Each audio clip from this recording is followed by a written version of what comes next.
Radio Okie Talkie,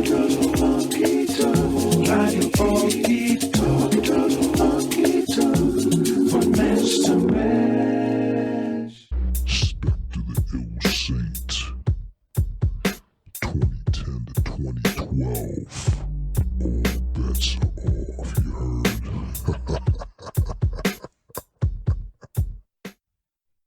Welcome to TEAMrabbithole edition 209 with Neonn Felicity, utopian cartography, author, YouTuber, thinker, Leo. Join the team as we get to know Neonn, a raver and philosopher who has a few points to make about the world we could inhabit given the fusion of ideals and technology. Welcome, Neonn. Thank you very much. I like that description a lot. I try. So something we do here on the podcast is talk about the major arcana resonator for the tarot, like the major arcana of the Fool's Journey. 209 reduces to 11, which it's 2 ultimately, which is the High Priestess. That's hot. I offer up the mysteries of life. The High Priestess is about trusting your intuition, listening to your inner guides, understanding yourself better, listening to the music of the universe, and allowing creative ideas to germinate. Raphael, what card do you have? We have the angel number 23, angel of healing capacity, belonging to the thrones. This angel protects against weapons and assaults, dominates the beauty and helps keep you safe when traveling, influences nature, especially planting and knowledge of herbs to heal illnesses of the body. It is the god-deflecting evil, belonging to the Four of Cups, therefore also Cancer, Moon, and Water. And the affirmation is, I observe the natural rhythms of nature, and I will be rejuvenated. So I'm curious, Neon, did either of those, the High Priestess and that angel card, resonate in any way? Yeah, definitely. I really like the High Priestess card, especially. I mean, them both, but yeah, the idea The secret of sass, right? the feminine behind the whole matrix.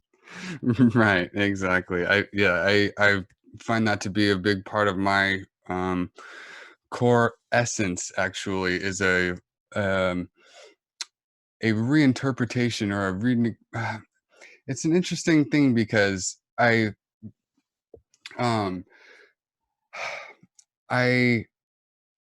like a lot of my identity over the years has been shaped by a rejection of masculinity, and it's interesting because I'm not I'm not trans, but I do present in a very androgynous kind of way and draw my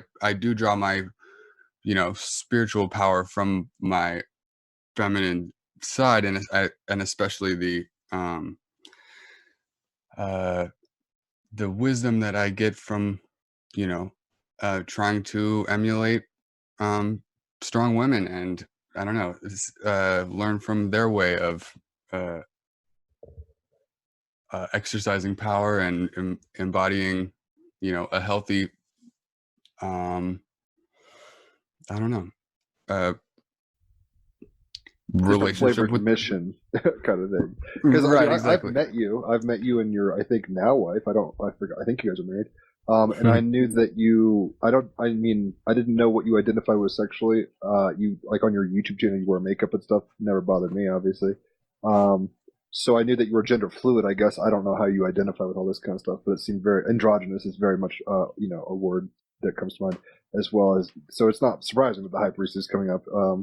Not to mention the way we met in person, because we've known each other for a while, was at a festival, which was my first festival, which we'll get into.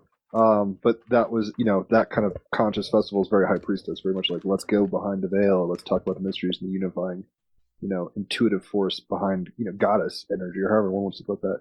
But anyway, I'm rambling. So yeah, I mean, just for people's, I'm trying to think. I don't even know how we became aware of each other, quite frankly. Some Terrence McKenna group or psychedelics group, maybe a couple years ago on Facebook, and we didn't talk much. And then at some point, I guess you had seen a live I'd done, because you hit me up in Messenger last, July or something, and you were like, I heard you've never been to a festival. I'm going to be going to one and volunteering there, and you want to come join me, basically. And I was like, fuck yeah. That's where we met up and hung out on Orcas Island at Conscious Festival. I'm totally spacing on the name right now. Imagine Festival, I think it was. And my first festival, great time. We did a lot of, kind of just grunt work and stuff. Camped one night. Actually, that DJ, who is at that midnight set with the headphones, he's been on the podcast. He's a Ian Bodhisattva as his DJ name. He's actually a master mason. He was our 93rd episode. So anyway, that's how I met you. We hung out. We drove back down. You dropped me off in Portland. We smoked some J's. Beautiful trip, getting to know you and your wife. And yeah, it was a lot of fun. So Team Rabbit Hole fucking in action for sure. But yeah, anything you want to add to that? Like how we met? I can't recall the details. Yeah, I'm not sure if it was just, it must have been from a Terrence McKenna group or something. Because you all of a I don't sudden think our were, politics line up so much that we'd be in the same groups like that. I mean, I'm not against your thing, but you're very pro Bernie. I'm actually pretty pro Bernie. I mean, it's irrelevant now, but like I don't think I'm in any like really Marxist kind Well, of at least whatever groups. he's ruling the meme space right now, no? That's a plus. Yeah, true. yeah, no, Jim is definitely an expert memester. No, we on met another Bernie. Oh, right. He's hot right Yeah. now. He's hotter than the fucking election ticket the DNC cock blocked him on. Right, exactly. So lame.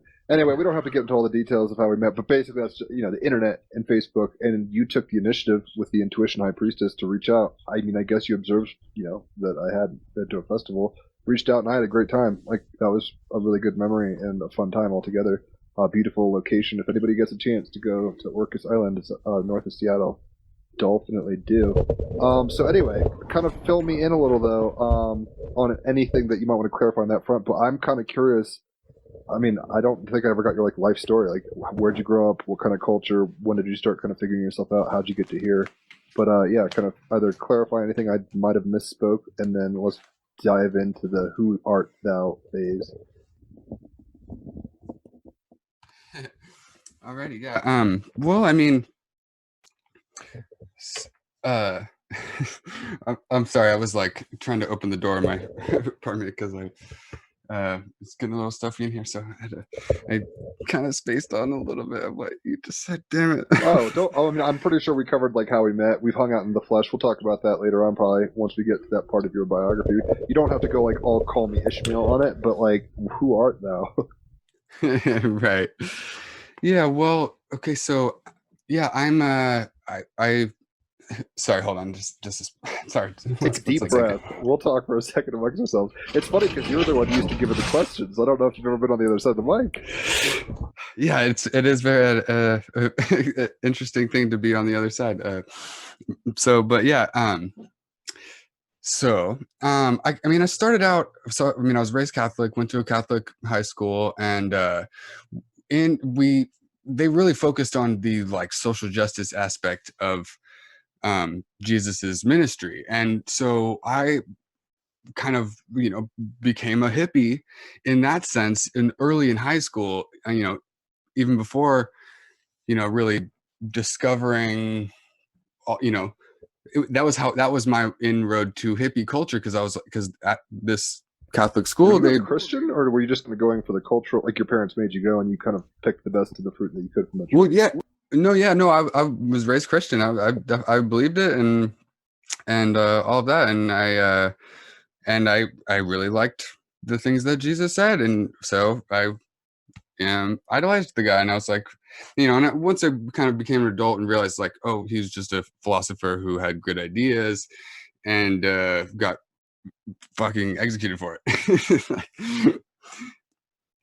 But anyway, so I'm not Christian anymore, but I feel like I have a better appreciation for Christian, the actual philosophy that Christianity that developed into a thing because it was radical. That were espoused, yeah, very radical. I'm glad you're pointing that out. A lot of people, I mean, whether one believes, ontological presuppositions that are, metaphysical, that gets tricky in and of itself altogether.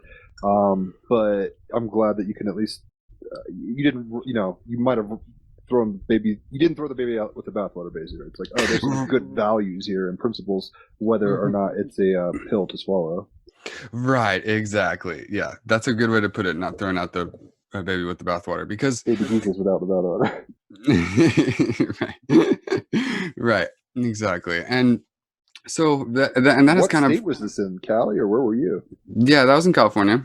That was, yeah, I went in Trying to fill in all the Sacramento. details. Okay, Sac. Okay, guys. Yeah, yep, the capital of the Golden State. Where all the decisions about a lot of Is the that where the decisions Black about the, Panthers back in the day stood on those steps? Was that in Sacramento? yep, that was in Sacramento.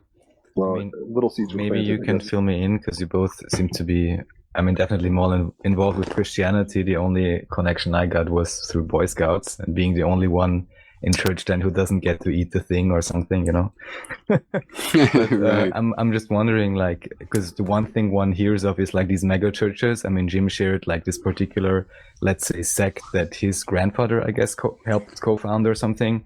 So what kind of aspect is it when you say they harp on the social aspect concept? Loving the poor. Probably. Oh, sure. Right. But then I'm like, probably wouldn't get away with the mega church that easily, or like, how did that, have an effect or no? Well, the mega churches are actually a super, super, super interesting phenomenon to me, because they are it's like the most it's like the worst worst conceivable bastardization. Bastardization. Yeah, It's in the word. bastardization. Right, of the teachings that it's supposedly about. like there was the one, like there was a hurricane or in at one point, and there was like a bunch of, like a whole bunch of homeless people like camped out on the steps of one of the mega churches, and this guy Joel Osteen, who's like He's a total douche. yeah, he like refused to open the doors of his mega church during a hurricane to let the homeless people in. He'll It's get like- his. He'll get his. But it's like it's hard for me to even imagine what went wrong in those people's interpretation of the text. Well, specifically, Joel Osteen is pretty much taking prosperity verses and it kind of applying it to 80s and 90s, like pre-internet or whatever boom culture, economic boom culture, capitalism stuff. So it's like, if you do this, you'll be rewarded. So don't you want the gold car? And it's like, that's not an excellent Send your motivator. donation now to be blessed by God Pretty with money, much. or what? I don't know if he does the donations thing, but it's ratchet. You don't want to let a philosophy, the adherence of a philosophy deter you from a philosophy, because nobody gets shit right. So, there's, Marxists that are assholes, but Marx isn't the word. It's like that. Christianity's a good philosophy at a level, but then the Christians are the worst exemplars of this philosophy sometimes, i.e. Joel Osteen being a total douche and not being kind and just it's like Donnie Darko or something, where it's just like it's corporate faith, and they've kind of taken people who want to feel good and not really deal with theological implications in the real world beyond themselves. Right, totally. And one I actually there's a chapter in my book called Neoliberal Theology, Superstitious Economics, and the Dying God King of Market Theory. Jesus Christ. And where I basically talk about how capitalism is a religion, and the belief in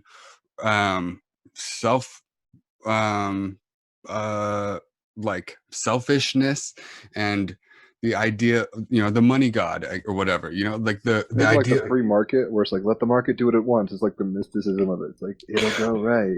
Right. And part of my thesis in that chapter is that for all of the same reasons that religions developed in the beginning of civilization to basically dupe the whole population into basically giving over the surplus of their production, of their agricultural yield, or whatever they're doing in their economy, to this priest class, on the grounds that the priest class had some special access to the mind of God, and Like VIP access. You want red rope service? Give us some tithes. right, exactly.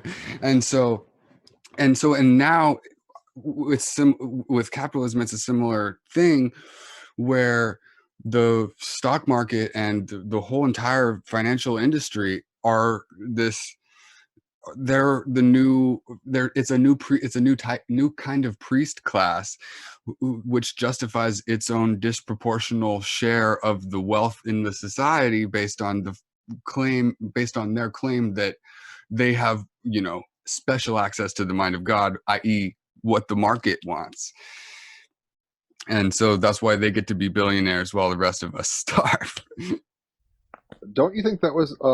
I do want to give. I mean, we can dip, and if you don't want to talk about yourself much, you can't. Don't have to. I do want to kind of get biographical. But do you think that tribes outside of Christianity, it seems to have used hierarchy and I mean, obviously indulgences in the Catholic Church, but I would imagine that like Buddhist priest class, Hindu priest class, warrior classes were like, we went hunting and I killed all the food. You might be able to have a scrap if you fuck me, kind of thing. Like that. This kind of exchange isn't particular to any religious sect. It seems like in part of human nature in a way, or at least for a long period. Right, totally. And I think that's why it's been. I mean, and I would say that the organization of society, of civilization, has kind of reinforced that over time, and so it's kind of it shaped human nature and the mind, and it's like a self-reinforcing feedback loop. Because it's definitely not in no ways unique to Christianity. Every not every, but like a lot of I mean, that's just we're in the age of empires, the last 5,000 years since the written word. They call it they call it the age of empires, where the written codification of law that was enabled by the written word enabled the assembly of bigger and bigger polities, like, which could be, so like the Roman Empire was able to rule this vast expanse of territory in a way that hadn't been possible for the alphabet. And so I think that invention of the written word created this cycle of these long extending empires, basically, where and I think it's, I mean, history has been moved along by people pushing back against that, and our society has become, it's weird because in some ways it's become more and more equal, and then other ways it's become more unequal. Like the disparity between the richest and poorest in our society is greater than like ever before. But meanwhile, there's some sort of extent to which we do all see each other as equals in some sense, or like like general progress has occurred. You see what you're saying? Like medicine has helped people, and having a plumbing and fucking literacy goes a long way. But it seems like the towers that maybe it was a war chief or a high priestess before that had the manipulative power. At this point, it's like ossified institutions that have made laws using language to create classes in a very different way that creates stratification that's pretty ratchet, probably the most ratchet ever. I mean, there's some people that literally could, pay many people a lot of money. Bill Gates, those types. And in a weird way, they do philanthropy. Oh, go ahead, Raphael. No, just to put it into perspective, because Jimmy briefly mentioned Marxism, and we have to, be very specific talking about these things to understand each other, or even capitalism, and on many different ways. I completely agree. First of all, I'd like to say, it's a cult until it's the cult you are, the culture, right? And then it's just normal. The whole thing with the stock markets and the shareholders, of course, is a complete joke to me since ever, because again, you have like an anonymous group up in the sky that's, veiled 3 times like the Wizard of Oz or something. And that's then supposed to some, literally just a number, just like the game they're playing now. you're supposed to jump left or right or base all kinds of decisions on that. I think that's completely ludicrous. And if someone knows a little bit about the accounting fraud that's going on and all the scheming and crazy manipulation from media to financial to I don't know what else, it's obvious that it's a complete farce on many different fronts. However, I wanted to ask about capitalism, because here I see the issue that even the base assumption that we would live in, let's say, democratic or even social capitalism, I think they call it, or called it in some parts of Europe for some time, that there is still an assumption that everyone would have, as I understand, perfect or at least very good information about the market, that this is an assumption and therefore, actors make decisions. However, in truth, of course, that's the whole thing, that information is shielded and walled through so many levels that that's not the case at all. So oftentimes a certain ideal is put forward and it's pretended as if that's the game we play, but that's not at all the fact. So what I kind of want to say or ask is, as I understand, there never ever, and I don't know if it's even possible, really has been a free market that's equally accessible, especially because now many aspects of government simply become the anti-competition agency for, the same elite, right? Yeah, totally. That was super well put. Definitely. I mean, they act like this is the pinnacle of human achievement. Like that. But you're right, exactly, that the idea of people acting on whatever information that they have, and it's a complete fantasy to think that they're going to be able to rationally calculate all the possible factors in a situation in which everyone is barraged by like everybody. They've done studies, and the average citizen of a developed country sees thousands of advertisements every single day. And so it's like the idea that and that's all paid speech or whatever. So it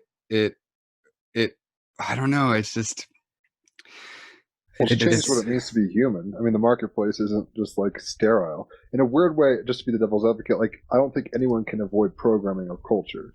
So in some ways, we tend to deify some and vilify others. Just for the record, I don't think anyone sits around saying, even Buddhists who are I don't want to, I want to attach to nothing. That's a program to run on. That's a belief structure.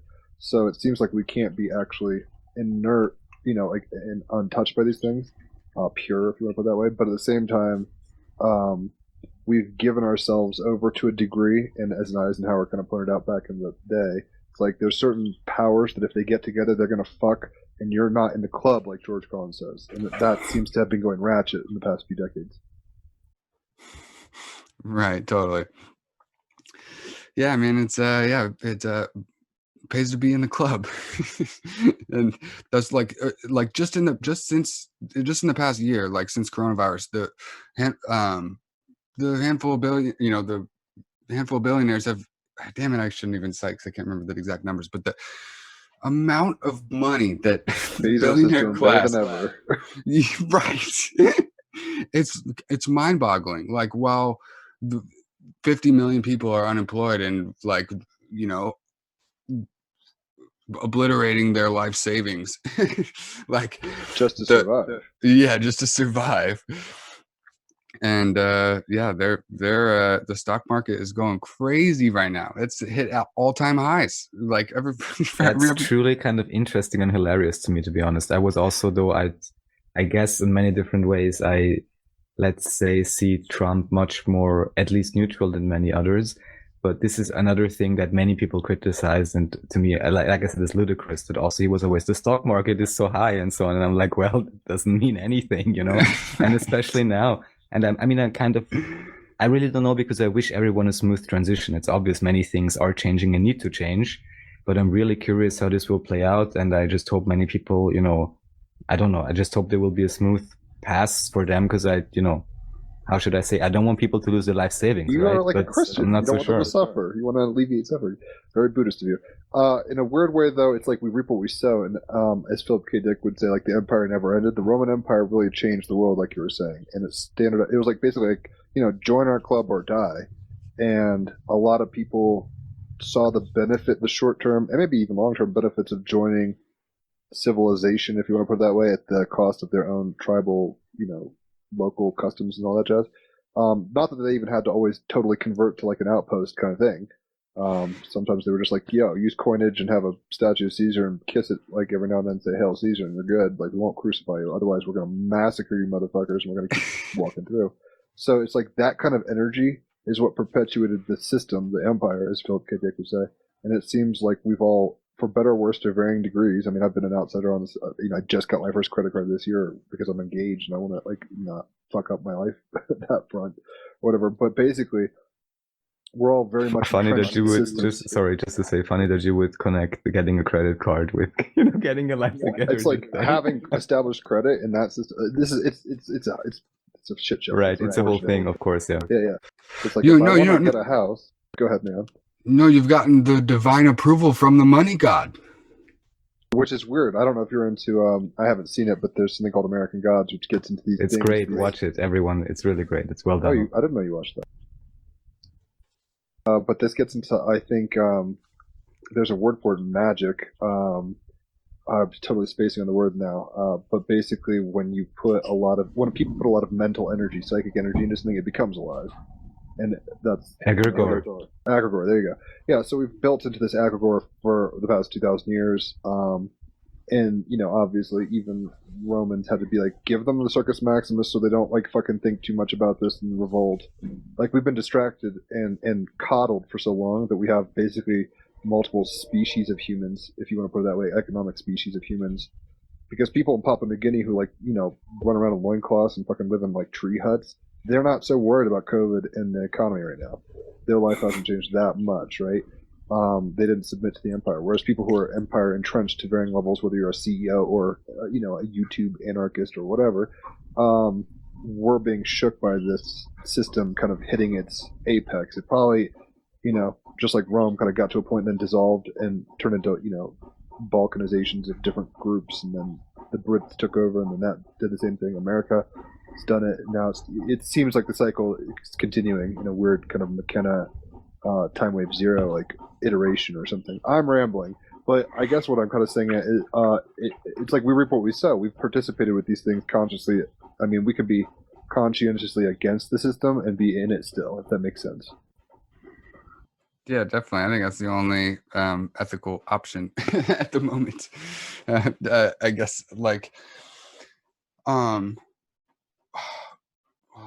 it, I forgot what I was going to say. Yeah. Sorry. It's okay. No, another thought that popped into mind, and maybe we can go back to your history, because I'm curious about your childhood, like when you started. I mean, if you were like sexually open as a kid, or like when you were like, oh, makeup's cool, psychedelics cool. The rave scene. The rave scene. Yeah, we'll get into that.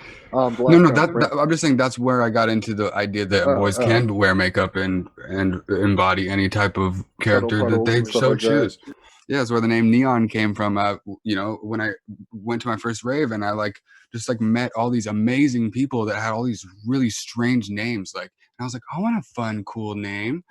And so, it took me a couple months actually of searching for a rave name to come across Neonn, but it has become a character. It's even a story unto itself, the evolution of this Neonn character that I am, and my relationship with it as a character. Shit. Just talk about that for a minute. Yeah. I mean, were you on drugs when you figured it out? Or was this like a sober kind of just like, oh, I found the counterculture and now I want to revolt or whatever? Well, which part? I mean, I wasn't. I mean, I guess it was when I decided that I wanted a rave name, but I wasn't when I decided that Neonn was it.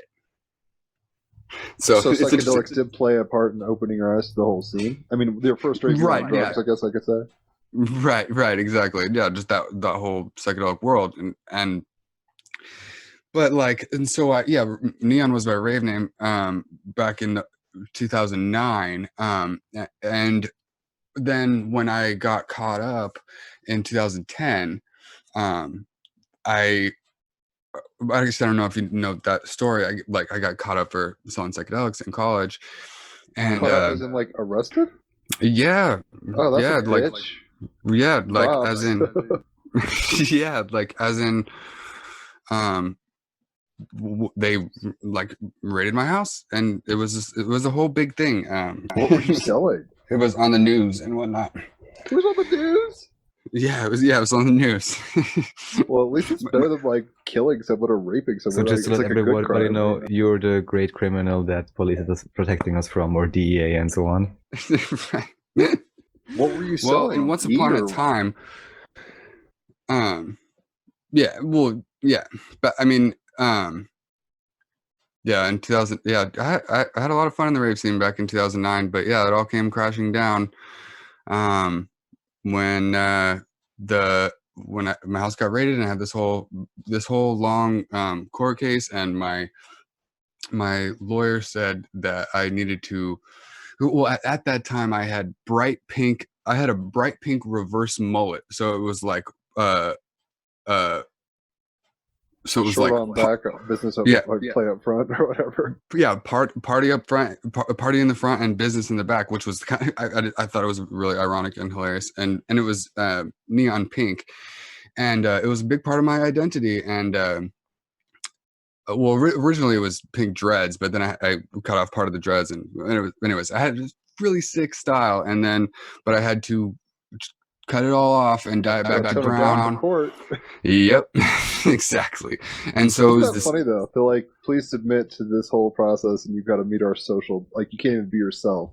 Right, Like, exactly. It's so bizarre. Yep, nope, exactly. My lawyer literally is like, we got to make you look like a nice white boy who who never had a sideways thought in his life. But anyway, so like and I wasn't sure whether I could keep going by the name Neonn without this whole persona and identity and business that was just You that take had away evolved. the empire, is he still a king? Is the question. There you go. Right. Exactly.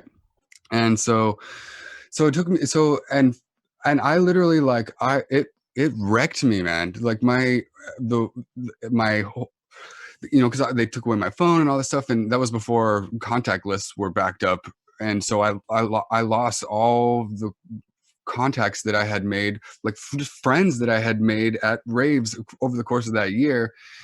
And I don't know, I was like so cut off from my culture and my, the thing that gave me spiritual sustenance is like going and dancing together with people in these like ecstatic rituals, and but then I couldn't do that anymore, and so I wasn't sure whether to just like leave this neon identity in the past. And then I went to Lightning in a Bottle in 2012, and that was when I discovered that Which is a festival, right? yeah, it's a transformational festival with all kinds of different music and art and philosophy. Like they have 7 different workshop spaces with like all kinds of different educational content going on simultaneously with like dope music in the background, and like I don't know, it's there's so many different things, and in that world people also go by fun names, and it's they call them playa names, and I was like, okay, so this isn't quite exactly the same, but it's pretty damn similar to rave culture, so hey, I could rebirth this neon identity in a new way. And so it seems like rave culture that spills out after the club, and people like, well, let's just make it an extended weekend in nature with like right, installations. Right, exactly. It's the greatest thing in my opinion. And so it made me realize that like it was a maturation of the rave scene, and that's part of why I love festivals so much, because I kind of saw it. I kind of see them as a more mature version of raving, where people can not only get to experience the ego dissolution of dancing together with people under the influence, well, in a night, but extending it over the course of a weekend and really makes it so that there's like other moments to chill, and it's not like a raging party the whole time or whatever, and so people can get the chance to know each other, and so it's like a blossoming, a flowering of sorry, I just got a notification. Just So distractible. Sorry. Oh my gosh. No, it's okay. No, I'm so yeah. I'm sorry. I don't want to. I don't give a shit, dude. I just like talking. Don't take a few deep breaths. There's no just imagine you're Bart Simpson in a treehouse with a bong. It's like this ain't nothing. So right, totally. like it seems to me that the rave scene is very much the archaic revival that McKenna's talking about. It's like we've lost something with Rome, and pagan kind of impulse. I was even actually just listening to some Viking history while I'm learning teaching myself Japanese on Duolingo. So while I'm doing Japanese, I'm listening to podcasts and all sorts of weird shit. And one of these things was like Viking kind of worldview, whatever. And their funerals were like made Tarantino films look like tame. It's like people getting slit throats, rapes, animals being smashed. Everyone's so drunk, people are dying of alcohol poisoning. It's crazy shit. I'm not saying to do that, but it's like, oh my gosh, that kind of impulse, we'd lost touch with, maybe for better in some ways. But like now, someone's slave isn't getting fucked by everybody at the fucking funeral and then killed on a pyre or whatever. But for Odin or whatever the fuck's going on. But these raves, because it's funny, the rave culture, because drugs hit the club scene like coke and E and not so much acid. That's kind of the hippie culture of the the 60s and stuff, 70s. I don't know, but it seems like a lot of that still occurs. So you can go to the club or whatever, and people are still popping Molly and all sorts of stuff. But at the same time, it's not focused on consciousness expansion. It's usually pretty hedonistic and basic in a sense. Right, totally. And it's not, exactly. It's not like specifically geared to make people, tap into, exactly, their highest potential as a person. Like, I don't know. I feel like our society has like, I feel like our whole culture is so corrupt that the idea of human potential has even been misunderstood. Like I just feel like our potential is our capacity to be for altruism. I feel like that's the special, the thing that makes us special, is we have an extraordinary capacity for altruism that other species are just don't exhibit in as strong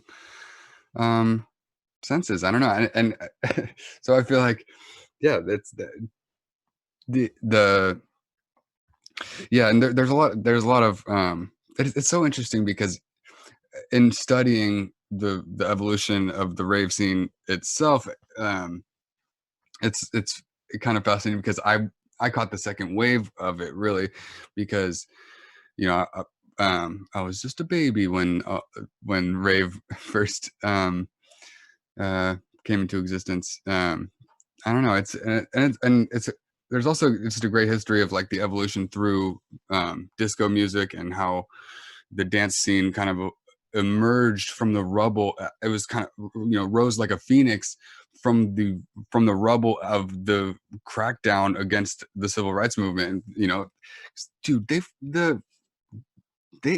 got rid of so many people, so many brilliant utopian thinkers in the 60s. I can't even imagine what that felt like for people like us. It's like Elon Musk got shot or something. I mean, in a weird way, there was people, because it's funny, I hadn't thought about that. Basically, soul led to funk, which funk leads to disco leads to rave, essentially. I mean, house music and stuff. There's definitely a through line. Right, totally. And then into this new like down tempo stuff that's happening now. I feel like there's so much brilliant electronic music happening right now. Like it's kind of mind-boggling. Like I came up with I thought of this phrase a while back, that electronic music is hacking into the sound wave the audible sound wave frequency spectrum, and like manipulating little noises and trying to explore the farthest reaches of all the different types of noises that could be put to get constructed in various different ways. And I don't know, I think that is beautiful. That's one of the things that makes me so excited to be alive, because that's one thing that they, you know, I don't envy the sonic options at the time from the 60s, you know, when you know, the guitar and the drums. You could say we're a little more literate now. We have an extended vocabulary, which kind of is ironic because you thought that's kind of where things started going wrong earlier in the podcast. You're like, we got language and it all went to shit. Right. Marshall McLuhan sounds like we're going, you know, how it might have gone from symbols to language in a literary form, like the alphabet. We've gone from like sounds to like music notation now, and like you're saying now, into frequencies and kind of micro nuances, to the degree that it's like hyper literate. I mean, basically our population's expecting, you know, more and more out of our ears. Right. Totally. And one of the things that it almost, there are times when I'm listening to experimental electronic music, especially like bassy stuff, where there's times where somebody's doing something real complicated and fancy, and I think to myself, man, and this is just what I can pick up with my organic human ears. I can't even imagine what kind of art is going to audio art is going to be opened up to me once we have, you know, cochlear implants become better, you know, so it's not just here, you know, such that hearing Dog aids. raves. What was that? Dog raves. No, I'm kidding. It's like music for you guys. Good job. Right. Right. No, But it's like once the spectrum of senses opens, it's just like color. I mean, 256, and then you get, you know, whatever. It just goes all the way up. Right, And now right. it's like, you know, the chromatism is insane. Exactly. Well, let's do something. Let's take a quick music break. Gather your thoughts, and when we come back, we'll talk a little about. I mean, as much as you want to talk about your history stuff, if you want, but getting into kind of. It seems like we're getting into the techno-utopianism kind of stuff that you like. And ironically, the song I picked, and don't forget to hit mute, is a Rage Against the Machine song. I figured you politically dig it, but also it's got the whole precursor, like the soul to funk, to what we were just talking about, but this is kind of the rock bend. Enjoy.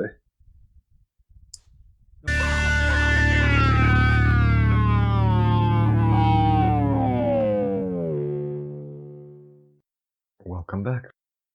It's ironic because that song exemplified both the bifurcation of philosophy through the people over time, like we're talking about, just like, you know, the Renaissance and all this stuff. And it's so that's one, you know, funny irony that it's synced up with. But the other thing, it's like all this like and frequencies, and I mean, as far as like rock goes, that was kind of trying to push the envelope back in the day. Right. Yeah, it's a great example of. Sorry. Right. Yeah, that's a great example of how, you know, they were pushing the boundaries, and that was the furthest you could push the boundaries back then with a guitar was making noises like that. Tom Morello is science fiction guitar. I mean, he's like a stormtrooper on acid or something. I've always felt like it's just like, what the fuck? I mean, it's a little different now because we have post Daft Punk kind of reality where, you know, anybody can kind of like chop stuff and like what you're saying, you know, pixelated dubstep or whatever the fuck. Like there's sonic insanity going on. But for when that dropped, I think that was around 2000, maybe 99, 2000. Maybe a little later, but right around there. That's 20 years old. I mean, that's only 15 or 20 years after Led Zeppelin, if you want to put it that way. Which is like, what the fuck? So anyway, where would you like to take this conversation? We can talk more about your past if you want, like becoming who you are more and more. It seems like you found out who you were on both psychedelics and in a community, i.e. the rave scene. Got the hiccup of the whole legal system and all that, but you rose through it, found it, lightning in a bottle again. Dare I say you found your lightning in a bottle again. And what happened after that? I mean, I don't even know if you finished school, like in terms of getting a degree and stuff. I don't know if I've ever asked that. I did, yeah. And I finished my degree. I got a degree in philosophy. And I'm glad that the timing worked out really well because I I kind of discovered the festival scene like right as I was graduating from college, and so I kind of was like, because when You you wouldn't have graduated had you found it at the freshman year. potentially, but like, or even like just a year earlier, even like, because it was so, I don't know, because when you are majoring in philosophy, every single time you ever tell anyone that's what your major is, they're like, oh, they give you this face like, oh, what are you going to do with your life? Like, it's our society is so uh, bankrupt with regard to wisdom that It's very Machiavellian. I mean, people are like, are you going to make money? And as opposed to, are you going to enrich your life? right, exactly. Like philosophy is literally the study of what all of the most wise people throughout the history of civilization have said. Like, in the I don't know, and the Why idea should philosophy that be important? I mean, it's only what everyone else, refers back to on anything they ever do, right? Ultimately. right, exactly. Well, it's kind of like baggage and consumerism. It's just like it reminds me of there's a movie called Office Space, which is kind of funny. You'd probably like, if you haven't seen it. And these people put on pins, and for the like Fridays or whatever. They're like, "Do you have your greeting pin and all this shit?" People want you to put on all the tribal badges that make sense to the system. They don't want you to think freely. That's why psychedelics are illegal. They don't want you to even think deeply about the nature of reality, because that will cause you to be maybe less productive, if not antithetical to their system. So they're just like, Right. yeah, we're not going to reward that. We're going to reward the people who are like playing the stock game or playing, perpetuating the system with education. Even though philosophers tend to become teachers, usually it's not like. Well, anyway, I'm rambling. Was there a specific like focus? Were you doing like Nietzsche, or was it just like philosophy in general? Or what was your thing? Well, I mean, it started out. I mean, so I started out in college as a political science major, and then. Why am I not surprised? Well, yeah, it's. I mean, because of the politicization when I was in high school, that was during the Bush administration, and there was. I mean, that was before Obama got elected and doubled down on the wars, and so there was a time where we were like, oh How yeah, old are let's. you? Are you my age? I'm 35. I'm just realizing it's. I'm 30. Okay, so you were a freshman when I was graduating, but yeah, I was like, when you said Bush was president during high school, I was like, what? Yeah, Yeah. the fuck? Totally. Anyway, I didn't mean to interrupt you. But yeah, so philosophy degree, and then political science kind of matured to philosophy. Go ahead. Right, yeah, exactly. And so I was definitely very fascinated in the philosophy of mind stuff because of my, my negotiations with religion, as having been raised Catholic and, been, disillusioned with the the legitimacy of the things that of the assertion that the mythology of it were necessarily historically accurate things that you can extrapolate from. Like, so I was very interested in the metaphysics. So I don't know if they do it like this at other universities, but at UC Santa Barbara, the philosophy degree has two tracks. There's the metaphysics and philosophy of mind track and the ethics and public policy track. And so I was very interested in kind of the way I think about it is that, like, I was super interested in the metaphysics and philosophy of mind stuff because of my own experiences with psychedelics. But then I felt like the ethics and public policy part was more important, especially because of like what happened to me. Like, so my arrest was the single organizing factor in my whole thinking. You're like, fuck the man. They really suck. I'm gonna figure this shit out. Right, exactly. And so that's why this book that I'm in the middle of editing right now is 700 pages long, because there's just the amount of things like interesting stuff about how this civilization came to be the way that it is, and like it set me on this whole, you know. And so yeah, that arrest was on March 17th, 2010, and so I every year on March 17th, I'm like, or on literally on St. Patrick's Day, these motherfuckers raided my house. Not only was it during finals week, so they made me fail three of my four classes because they literally raided my house during finals. And and oh damn, I forgot the other part was St. Patrick's Day. oh yeah, So, and it was on St. Patrick's Day. well, I guess you have your own. Well, question would be is that whether by now you feel lucky that it happened the way it did. Yes, I very, very, very much so. The way I think of it is that if I hadn't gotten arrested when I did, that I would have only continued to develop that business, and then eventually I would have only continued to grow taller, and then it would have been an even Would have been bigger a fall. kingpin.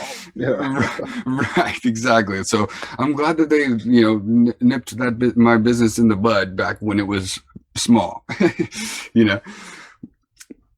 Mixed blessings. You never know how this shit works. So Right. you popped out. You started with a poli-sci thing, and then it turned into philosophy. And it seems like you were going from more the practical, if that's dare I say the word, the more environmentally applicable kind of route, where it's like you can see praxis in the world. It's cool to contemplate if you're a butterfly dreaming and stuff. And I get, I personally like epistemology of, what's it called?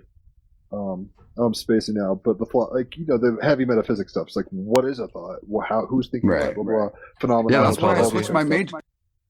So, sorry. Go ahead. But yeah, that's why I switched my major to philosophy when I was like, man, I didn't even, after I took my first philosophy class, my freshman year of college, I was like, I don't even get why people study anything else. Like, I remember really struggling to care about all the other classes. Like, but over the course of college, like every philosophy class I had, it was just so fascinating, and I got A's in every one of those classes, and they're kind of struggled in other classes. Like I got A's in all my philosophy papers, but then I would really struggle to write like history papers or like write papers for other classes. But for some reason I was able to write philosophy ones well, and so I was just like, I guess that's just what my mind is geared up to You're do, like a or neon whatever. fish to water. Right. Rafa, did you want to ask something? No, I just said you were talking about ontology, I believe. Yeah. I mean, just there's a lot of philosophy. There's types of philosophy. And some people like the philosophy of law and shit like that. And I'm like, I don't care. I mean, that's interesting, but I'd much rather be like, what's the nature of a dream, or whatever. That kind of shit. Right. So Totally. once you popped out with the degree, were you a slug? Was that Santa Barbara or is that Santa Cruz? That's Santa Cruz. Okay. What was your mascot? The Gauchos. What the hell is that? I believe it's a pirate. Okay. I was like, this sounds Wait, like no. I take that back. Wait, now I can't even remember. I just remember it was At least you something got the stupid. degree. Yeah. I remember feeling like I got the short end of a stick, but this is Gaucho, a cowboy of the South American Pampas. Right. It's So a cowboy. That's right. Not, cowboy. Yeah. that's what it was. It was my high school mascot that was a pirate. It all bleeds together. So what did you start doing after college, rather? Studying. I used to drive a 1965 Volkswagen bus, and literally on my way home, the craziest synchronicity, on my way home from college after graduation, I had all my stuff in my Volkswagen bus, and my engine caught fire and burned all my stuff. Literally halfway from Santa Barbara to Sacramento, like when I was literally I just graduated from college, and then I was on my way. It's time to start life. Right, and then literally the universe explodes the engine in my bus, which that's kind of how buses end. Oh, there's a video of me. There's a video of me on Facebook from that time where I'm like I show the picture of my burning, beautiful turquoise Volkswagen bus on the side of the highway, and I'm just like so distraught, like I don't know what the fuck to do. Like, Crowdfund, man. You should have done a put up the donations hat or something. right. Well, luckily I had good insurance, so the money that I got from the insurance from my bus incinerating kind of enabled me to not have to get a job right away, and also that was really clutch because I had a felony on my record, which made it quite difficult to get a job right away. And so I kind of just spent the first year like researching, and that was in 2012. And so at that time, I was really, man, I was quite convinced about the whole December 21st, 2012 thing. Oh, it seriously happened, for the record. I mean, we might already be in a bardo or dead already or something, but I really do believe there was. I mean, I'm personally convinced. I can't speak for Raphael, but right after that, I started doing psychedelics, waking up in a very specific way. You know, TEAMrabbithole became the thing, making posts. I mean, we're all waking up in our own ways, but that's when I turned on to Alan Watts, like 2013, 2012. So, right, and that was when I kind of. Go ahead. Yeah, and that's when I discovered festivals and this whole thing. So yeah, it does feel. Like you were expecting, I don't know, like the movie with John Cusack 2012 shit, or what were you expecting? Well, I mean, I by the time December 21st, but by the time December rolled around, I was watching all kinds of stuff about the Earth's magnetic field, you know, faltering, and there being a solar flare that would, you know, potentially knock out most of catastrophism kind of stuff. Right.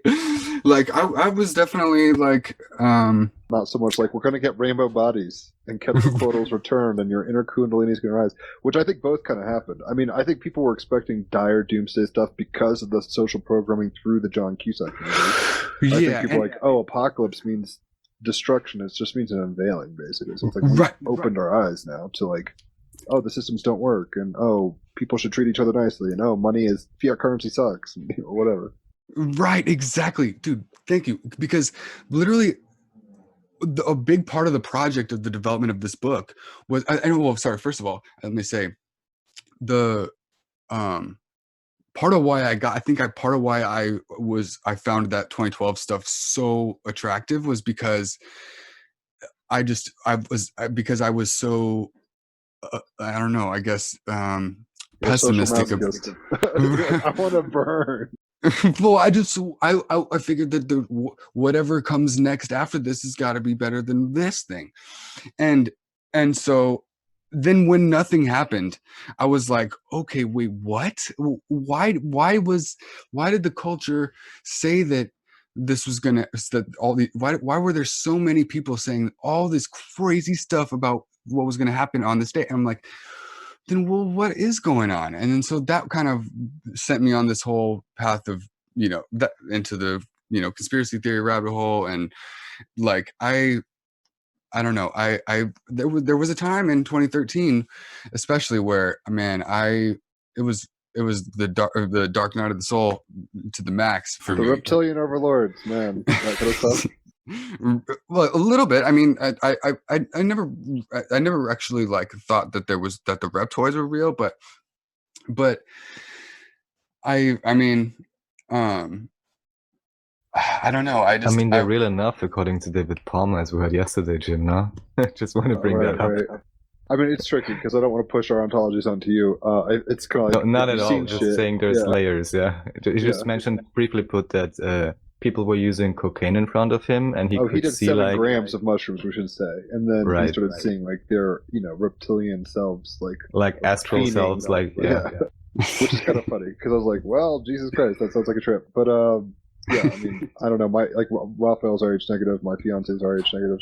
I mean, I don't know how to dissect all that stuff. But anyway, we can get into like metaphysical weirdness in a second. You were kind of talking about 2012 kind of like blues, where it's like almost like the QAnon people right now, where they're like, "Wait, what do you mean the storm didn't happen?" Right, exactly. Disillusionment's a bitch. Mm-hmm. But I do believe that there was a spiritual pole shift. I really do think we like ushered into a new aeon starting around then. It's kind of like, I don't know whether the Mayans had, you know, if they were like accurate in terms of an apocalypse, like what we were expecting in terms of what we're going through now, ironically. But Right. it seems like they understood that there was a threshold that was going to be crossed that was beyond a tipping point at some level. Right. Yeah, totally. I mean, I definitely do believe that. I mean, I like social activism has been, like there's been more and more of it, I guess over the and obviously, I don't know, I feel like I don't know, it's my I've obviously I think the whole Trump phenomenon does signify some kind of A sea change. rupturing in the general continuity of the status quo. Like, I just feel like whether people reckon with that or not, like I feel like I watched Hillary and Trump debate on acid, and that's where I was like, this is just such a weird time. Like, I was just like, this is so fucked. Maybe just to make it very simple and without getting into details about, policies of favorites or even backgrounds or background dealings, the main thing which I'm always looking out for, which I think has greatly progressed, one could certainly say also thanks to everything surrounding the last 4 years, is that the media kind of has lost its tight grip on reality and monopoly of opinion. And that's always what I consider to be the most relevant idea, that a plurality of opinions actually is allowed again and the real discussion is encouraged. And I think there, in a sense, we've made lots of progress, in my view. right, totally. I mean, that is one feature of I think especially it was Rushgate that did that to the credibility of the mainstream media. It was just like, for 3 years, it was just like every day there was some new conjecture about Trump's supposed ties to Russia, and it was just so like hair on fire and ridiculous looking that I feel like at this point it's just like everybody's like, okay, well, yeah, you're You obviously think full that of was a shit. red herring? I mean, I never Yeah. got into it. At that point, I was pretty apolitical. Like, when Trump got elected, I was kind of like, this is fucking insane. We just elected a fucking reality TV show host. And I kind of never, and, I mean, I was pretty apolitical for a while. Like, I'm not even sure if the mechanisms are even, able to be pushed in such a way that it's actually us changing things, quote unquote. Like, democracy might have sold out a long time ago, and it's just corporations influencing us to advertise. Or just ask yourself, since when you're using these kind of machines, that's where I'd start. I mean, there's many other ways to manipulate. Even just very simply put, if we want to get conspiratorial, which it's not really, wasn't one of the first editors, or like in 1920 or whatever, of the New York Times or something like this, and they already said, basically everything we write is a joke and it's just to obfuscate and mislead the public, basically. I mean, that's nothing new. Totally. So yeah, but like Trump is kind of like a But now wrecking it's ball. kind of in that exactly. sense. But now the only difference I see in many different ways, again, whether one agrees with specifics or not, but it's been put so to the extreme on all sides. And as I understand now, everyone can get banned, So it's really blatant, and that I think is great, kind of, because it's really obvious now. It's almost impossible to ignore that there's some issues we may want to look at together, What fucks with me is I'm wondering if it's a long game. Where people are like, look, if we set fire to the bushes over here, people are going to say, fuck that fire, and then stomp it out, and then it creates the wave, like the pendulum effect. People react to that, so now they're like, I mean, I'm guessing you're probably more glad that a Democrat's in than a Republican, but at the end of the day, it's like Pepsi versus Coke to me. And Yeah, I'm but like, this none of guy, you people give a shit. I mean, maybe Neonn, tell us what you think briefly, if you'd like, into overall or whatever. You mean about whether I'm happy that Joe Biden got elected? Let's put it like that, yeah. No, this is I mean, I guess all things being equal, I'm, glad that it happened. But at least in terms of, since they robbed us in the primary, like, Because you were very much about Bernie. and also very much against Joe Biden. Joe Biden personally wrote the crime bill. He rallied votes for the rap Yeah, I'm war. like, he's a really bad example. yeah. Not to those who know, right? Right. Like Joe Biden is like one of the worst people in the entire, one of the worst Democrats, if not the worst Democrat in the country. Like he's done more damage to this country than almost anybody else. But because they let the fire of Trump blaze, now people say he's like a reasonable person. Let's go with that. That's what I'm kind of But saying. that's I'm wondering great if now. there's, like, a So long basically, game. everybody's saying that Joe does this. What I read recently, people sneering or whatever. But doing what he always does, he does nothing.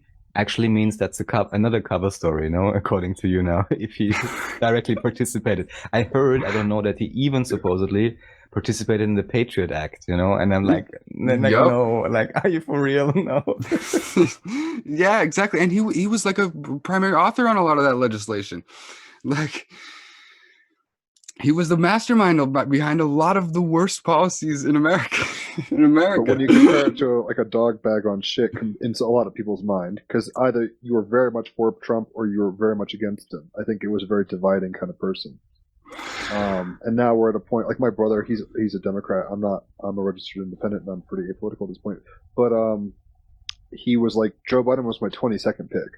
Like Andrew Yang, there were so many better options. But it's like, well, this is what the machine has put forward, and submit to the machine. Welcome to the machine, kind of thing. And just, it's tricky times. I'm not that happy. I'm not. I mean, And just on the face of it, and for both of you, just as a very, without getting into details, because there's lots of, indications in all directions, but just from your gut feeling, is this like is this like a real president? Because I really don't get the feeling. Well, I mean, they've rigged the primary, and so his nomination was illegitimate in the beginning. So that's why it's like, let's start there, right? like the whole, and he didn't campaign, like the whole thing, dude. Like it was, like I saw this thing from a mile away. Like a big part of like Joe Biden was a big part of the reason that Obama sucked so much. Like Obama was like had his own reasons for being terrible, but Joe Biden was a big part of it. like even in 2009 when they were doing healthcare, like Joe Biden was the one that was like, no, you can't do the public option. Like you can't even have a public option. Like I don't know, he's just like his main credential that they're always talking about how great he is working across the aisle. And it's like, well, but what if for a politician, it's kind of what he has to do. Yeah, well, right, exactly. He's definitely he's like the textbook definition of a politician, just like kicking the public in the face just for votes. Like I don't know. So, I mean, given the situation now, looks kind of weird. Your book, what's it called? Where do you see things headed? Because I think you call yourself a techno-utopianist or something. Like, what are the philosophies splitting into this? What was the process like? Writing 700 pages is a fucking Harry Potter book or two. So it's like, what are you doing? Well, yeah. So I called it an evolutionary techno-utopian manifesto because I'm trying to explore or explain the fact that technology is evolving at an accelerating pace, and that our ideology is still is obsolete because our technological infrastructure, the hardware of our culture, and is accelerating so quickly, but the software is not accelerating. It's not evolving fast enough, and so that's part of what I mean. So I'm trying to explore all these various dimensions of civilization and figure out, like, okay, how did it get to be the way that it is now, and then with that understanding, trying to imagine where it should go in the future, because I think a lot of people just see the status quo as just like, it is what it is. My dad always used to say, things will have always been like that, and they will always be like that. And I was like, that was always like the most frustrating thing that he would say. I think I've convinced him, because he's read a lot of the book, and he doesn't say that so much anymore. But like, I really, I think that I think most people conceptualize the way things are as just more or less the way they've always been, and things don't change. And I feel like that's part of our paralysis as a culture, is because people have just been trained to accept the way things are, and rather than imagine the way things could be different in fundamental ways, like that would be better than what we have. I don't know. It's like they say, it's like they act like any, utopian visionary is like completely naive. And I mean, I just Well, it's like like John Lennon's Imagine. I think that idealists project into a future that doesn't yet exist, but we're moving towards if we are aware that it's an option. right. So, it's like maybe it's naive in a sense, like the dreamer's disease, but it's like we need dreamers and poets to make art that inspires us to move towards our better angels, as Joe keeps saying. Exactly. I love that.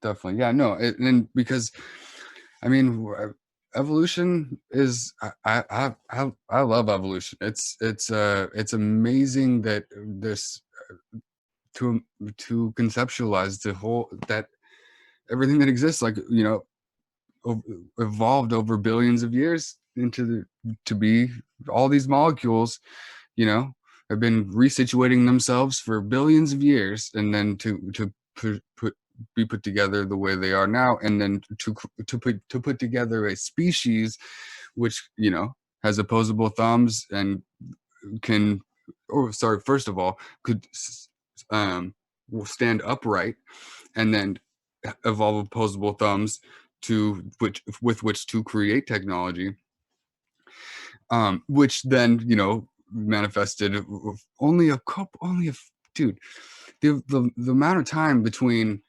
the Cambrian explosion, the beginning of like it was the invention of sex or whatever, about 1 billion years ago, when when all the biodiversity on Earth was kind of unleashed by this new technology of sex. And that 1 billion years up until creating anatomically modern humans, like 300,000 years ago, to like, and then to inventing a language probably 50,000 years ago or whatever. And then it's just like, and then You're sold on the Darwinian model. I'm curious. Raphael's very much not on it. I've lived and learned it, and I presume it, but I'm willing to admit that maybe the same kind of manipulation that's happened in terms of social structures and stuff has also to do with gatekeeping and knowledge. Raphael has very reasons. Well, let me just, you go for it. Without getting into like the historical thing again, the reference, the great one is just mud flood resets and Tartaria. Great stuff to look into. But in terms of techno-utopianism, the way I see it, and this even in strange ways relates back to all kinds of supposed bad, conspiracy theories or whatever, but it's common themes. So this is reading from Ra's Law of One, just one question, which is about energy and a certain kind of craft. And here the questioner asks, wouldn't this type of craft totally solve or come close to solving a lot of the energy problems as far as transport goes that we used to transporting? And then it's inaudible whatever he's asking about transportation. And then Ra gives the answer. I am Ra. The technology your peoples possess at this time is capable of resolving each and every limitation which plagues your social memory complex at this present nexus of experience. However, the concerns of some of your beings with distortions towards what you would call powerful energy cause these solutions to be withheld until the solutions are so needed that those with the distortion can then become further distorted in the direction of power. Make sense? Yeah. Yeah, totally. Yeah, no, that's an unfortunate gotcha checkmate sort of potential scenario. Well, you've always struck me as more of a reductionist and materialist, even though you're spiritually minded in terms of idealism. You didn't seem to be like, I talked to the Pleiadians or anything like that. So it doesn't surprise me that you're kind of like, impressed, I guess you could say, with like naturalism and the evolution therein. And I'm not even saying I disagree with it, because I think it's fascinating. If it's, what are we in a multiverse where that's the Well, case? I could just ask a simple question, go just for it. because it's a popular theory, not saying that one has to be true or the other, but have you looked into the whole idea of, just alien genetic manipulation, hybridization, and the human species as a, let's say, version 5, apparently, of a genetic experiment, which, again, I would like to mention, spiritually is resolved through the idea that the one is all and the all are one. So there is no inferiority or superiority complex here, in my understanding. But at least to me, that theory is equally exciting. And just looking at the gaps in evolution, I just can't get my head around having a Darwinian model fit. That's my kind of issue with it. Right. Yeah.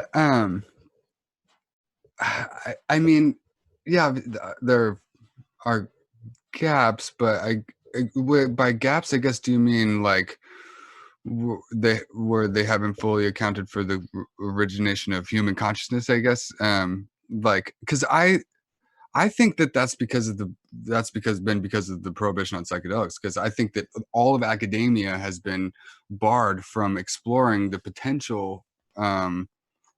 McKenna's stoned ape hypothesis, and so I feel like that's part of why mainstream evolutionary theory is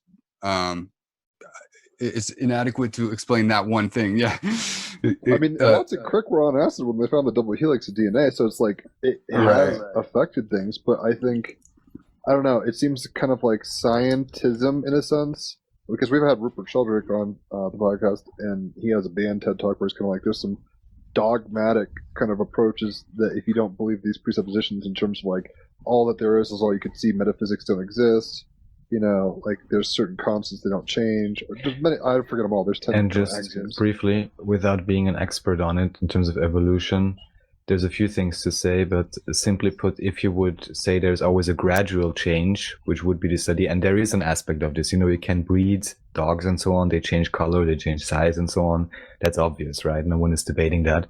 But the idea would be, for example, there's certain birds like who have really complicated, like, it's not beaks, I guess, and you could never imagine them evolving there over time. This kind of like has to be spontaneous, or they would be, like generations would be useless and they would be dying because they can't even eat, kind of what I'm saying. And there is, as I understand, quite a few examples of that. And I can't explain the mechanism for sure, and I don't know, but that more points towards spontaneous shifts in evolution. Yeah, that's my view. Right. I don't know. I guess because the environments change over time too. So that's part of why different features are selected for over time and evolve into these strange varieties, because of there's just such a wide range of environments that they could have, been, secluded into, like for example, after the last mass extinction event 65 million years ago, when the dinosaurs died, there I was reading an article about it a while ago that that actually there was rapid speciation right after the mass extinction event, because there were all these environmental niches that were basically vacated by the extinct species. So, and also the if it was an asteroid impact or whatever change in the environment, like cut off, like split populations of species into geographically diverse situations, and so they kind of rapidly developed traits that made them unable to breed with each other, because they existed 100 miles away or whatever. And so, like, I know, it's just fascinating how this article was talking about how, like, each of the 5 mass extinction events that have happened before, because right now we're in the 6th, each of the 5 mass extinction events, it's, over, like, most of them, over 75% of the species on the planet went extinct. Like, and so right after that, then there were all these different spaces, in the ecosystem for like where each different animal was like under different environmental selection pressures, and so like each so whenever I get real doomerish about the potential, like if we don't The meek will inherit the earth. There'll still be a tribe in Antarctica, or not Antarctica, but Right. like In survives it all. probably, yeah. Right, like, and so that like, oh man, even I guess if we don't get this under control and human civilization manages to wipe out fucking like half of the species on Earth, then maybe something after will blossom into even more sophisticated and nuanced and complex and beautiful different life forms after. It seems to be the nature of the beast. It's funny because what you're talking about, my brother, I've read some good like I think it's Yuval Harari had a good book on kind of evolution. I'm not all about it or against it. I'm kind of like, I don't know. It seems like there's enough evidence to suggest that's the mainstream model, but then mainstream models are usually pushed. Let's just put it that way. Kind of like capitalism is pushed, but and we're made to think any other options like retarded or whatever. So maybe there's other options. But my brother was reading something to me or telling me something the other day where it was like a bird. I forget the situation, but basically this bird group got cut off from itself. Maybe it was like an island or something weird happened, but I can't remember. Maybe I want to say like a mountain grew up, but that doesn't seem right because I don't know if they would have survived. Point is, they came to a place where basically they separated, and like on the other side of the mountain, they ended up meeting up eventually, and they had, like you were saying, like their species had changed so much they didn't even know how to communicate with each other or mate, even though they're basically the same kind of bird. So it's like once you start having those kinds of pressures, you have a lot of variety pop up pretty quickly. It's just like when you cut down a redwood, or a big, not hopefully not a redwood, but like a tree, like a big tree, and all the life that springs up from underneath that, or on the seafloor. So a whale dies, look at all those fucking eels eating or whatever. Life finds a way, as they say. But it's funny that you're saying this because I'm not like 100% on board on this theory at all. But I just read somebody had posted something to the effect of talking about dinosaurs and extinction, basically getting into like, this gets into woo, really fast starseed kind of stuff, but basically like builder races were trying to create the conditions in the species. Like this is a very dynamic environment, Earth, and in order for their, basically, I mean, I'm not sure if I believe this, like I said, but reptoids, like what you don't believe in, were like, we could supply some of the DNA to some of these creatures, i.e. dinosaurs, and make them pop. That's going to be a pretty robust, diverse, aggressive and like, survival. It can survive quite a bit.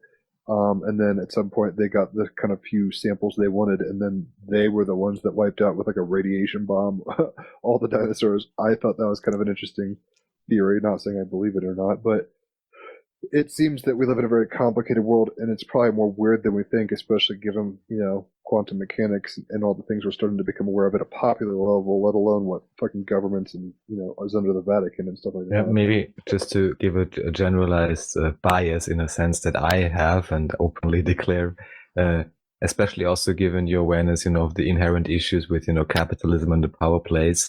I've just really gotten to the point of, with every theory that's presented, especially if it's something that I cannot easily and readily verify through my own experience, then I really got to ask the question, who benefits from this story and who would benefit in particular if it was, usually it's partially a hoax or completely, or some misattribution included with it, or, there's some secret background theory that's maybe useful, but the main stuff is just useless and misleading, and filtering through that, because I guess you even mentioned kind of also the conjunction between, of course, business interest or just power interest in universities.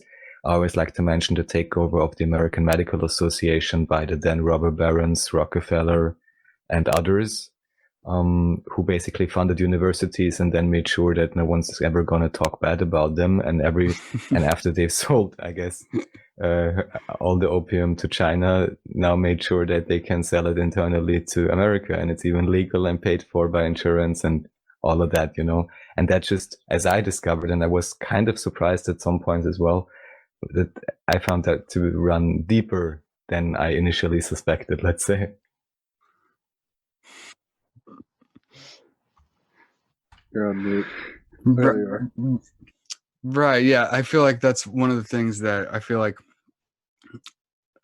it's so fascinating because I just feel like there's so much disinformation out there now that has been specifically, I feel like they figured out that they were like, with the internet, we're not going to be able to just, keep the truth, totally hidden anymore.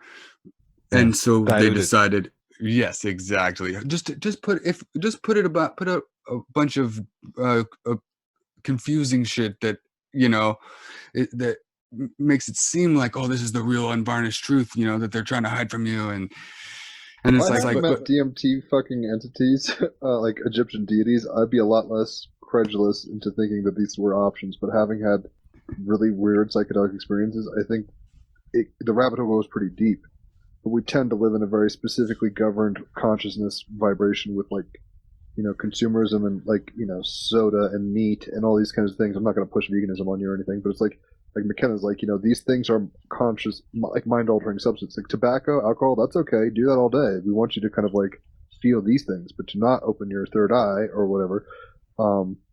Anyway, it's tricky. And in a multiverse, which Raphael believes in, I mean, I'm not against it, but I'm like, maybe there's a universe in which some of these things are true and they bleed in occasionally. I'm not sure how it all works. Yeah, I really have wondered that about the multiverse thing and whether, I mean, it definitely seems plausible. But I asked Bruce Damer one time. He's a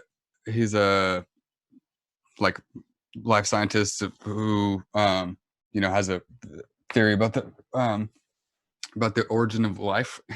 And I'm not going to try to give his version or whatever, but at one point I asked him whether the multiverse theory is fundamentally unfalsifiable, and he like smiled and nodded, and he was like, yep. I was like, well, but it is cool to think about, huh? And he was like, yeah, it is. Funny that you say that, because I'm reading The Deathly Hallows. I've been reading the Harry Potter series with my fiance.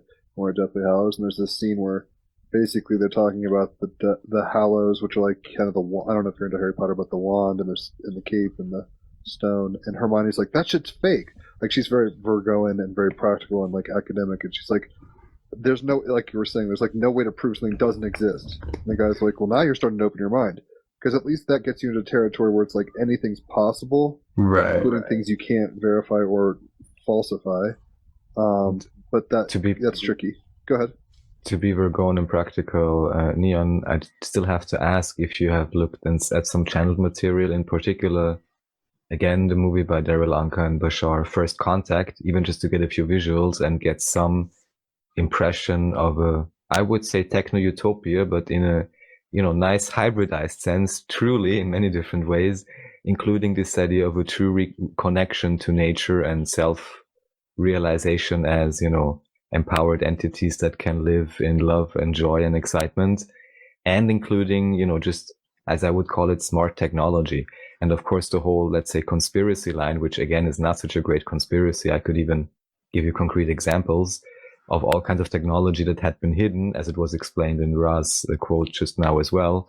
If we would just release some of that more, because our consciousness shifts, then already we would be at such a high degree of effectiveness, or even stop, abusing or each other and wasting resources deliberately.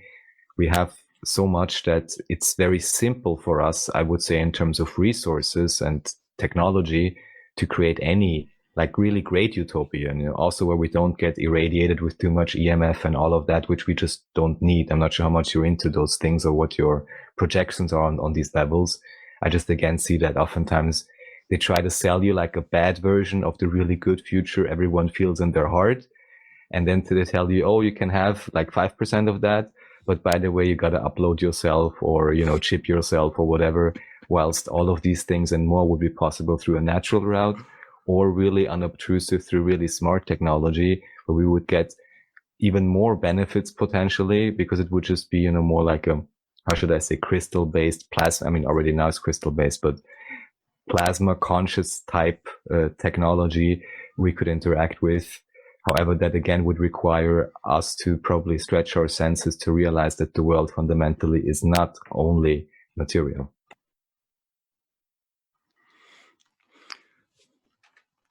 Right. Well, yeah, I mean,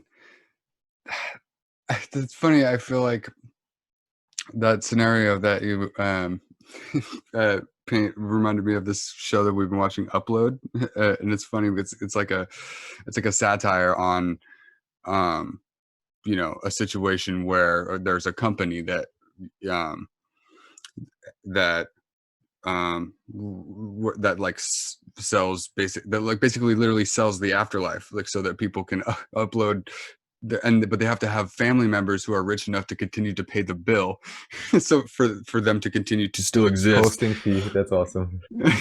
Yeah, exactly, for your You want to know consciousness. something scary? I heard a guy who's actually on, it's the 3rd episode out of Midnight Gospel. His name is Damien Eccles. He's kind of a magician type dude who was in prison. Anyway, if you ever watch... Yeah, actually, Netflix, I did. Yeah, I remember that episode. That was a great conversation. Yeah, really cool stuff. So I've been tuning into his YouTube and stuff, and on one day he was just talking to people about like biblical symbolism and, you know, whatever, how to make sigils, whatever the fuck he talks about. And he was started getting off into like the reason... Go ahead. I make sigils, but go on. But we'll go back to... I'll come back to that. Magic's crazy. Yeah, you probably like Damien Eccles stuff. But Totally. he was kind of saying that basically this gets into like, well, hyper weird woo shit. There's kind of, I don't know if it was something like 4D. I don't really want to get into that like that, but it's like people in Egypt would realize that if you kept on, like, this is why you leave like food out for like family members and all this shit. It's like you really, like, if people give you loosh in certain ways, like you can feed off of it, almost like a vampire. Like basically he was getting into like mummies and those, the whole priest class and stuff of Egypt is vampires and their coffins and everything, and they can like go through portals and like come in and, you know, get the energy they need, not like they're digesting it, but almost like a spirited away kind of thing. Anyway, I found that kind of amusing. I don't know why I'm saying it. I guess because you guys are talking about like people paying for the bill. It's like that's kind of what people were doing in Egypt. They're like, we're going to keep paying the bill and bring you like food and beer and all sorts of weird shit.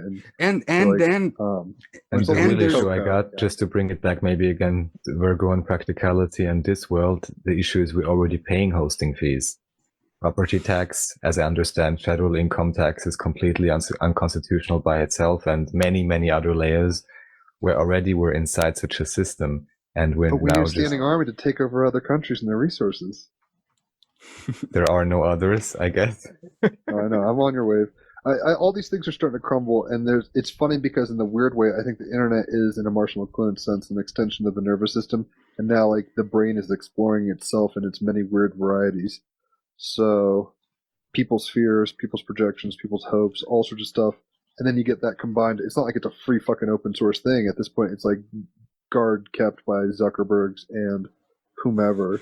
Right, so it's funny. We're being engineered, you could say, through our own exploration and what we perceive to be freedom in a capitalist system, but then nudged in certain ways. It's really interesting. I mean, I don't know if you guys. There's a Netflix movie called the Great Hack, I think it was called, talking about the original Trump election and how he only won by a slight margin in a few places because of advertising through Facebook, and that ultimately, you know, kind of pushed the thing into a direction it went. So we're being, I mean, in a weird way, it's very much like Dark City. I feel like lab rats in a way, but because the prison food's so good, we tend not to bitch about it. Wow, damn, that was well put. I'm a double Gemini, but I can't. Because yeah, I highly recommend this show. It's an Amazon show called Upload, because it's super interesting. Because even in this cyberspace that people are uploading to, there's a class system. There's a gated community, resort, and then there's a ghetto. And like, you know, like how Tupac said, I wonder if heaven got a ghetto. Well, yeah, if you only pay $3.99 a month, you're going to the $3.99 a month area. But if right, you pay $1,000 a month. Exactly. That's such shit. And it's weird because one would think, and as an age of, the age of Aquarius, whatever, one would think that we're entering a place where people realize that open source egalitarianism, like all this kind of stuff. Like, we have the potential to really have heaven on earth at this point. I mean, it's been hard, and most of the time we've had to band together, and there's been assholes leading. It's weird because we were talking about earlier. The reason that kind of we have the world we have today is because the Medicis and banking allowed loans to happen in the Middle Ages, so they could build cathedrals on on money they didn't have, because usually it's like, we don't have the funds. It's like, well, if you take out $1 million loan, all of a sudden you can. So it bolstered economies, but then it became feedback loops into itself, which is kind of crazy. Medusaing. Anyway, I'm bummed that it seems that the real revolutionaries are silenced. I mean, Snowden was cool, but that wasn't. He's more just lifting a veil as opposed to doing anything about it. If that makes sense. He's like, you guys think you're in bed and it's safe. It's like actually the monsters all around you. I don't know how you guys feel about Assange, because I've heard that could be a psyop and all sorts of stuff. What's not a psyop at this point is kind of where I'm at. And it seems the people that would do the most, even the guy who came up with Reddit got killed himself or something weird like that. It seems like the people who can do the most get sidelined pretty hard, and then basically cronyism. Jim very briefly pushes it. And I'm not saying that this is always the case and always follows the same script, but in a sense, I'm about to say, do you remember the story of your savior and how he was treated and what happened to him? And not everyone who gets demonized must be in that position, but upon closer inspection, as I understand, at least with WikiLeaks, pretty much nothing has ever been proven wrong, and many things in a sense have been revealed ahead of time and only got confirmed publicly after a long process, just because people had to get over the cognitive dissonance and media bias to even start thinking about all kinds of things. So yeah, I mean, everyone got to make up their own minds, right? Yeah, no, definitely. And I would imagine that that there would be a deliberate psyop to slander the reputation of the greatest journalist in the world, because I feel like it's amazing that, but because you're right that it's interesting between Snowden and Assange, they each unveiled these things that Americans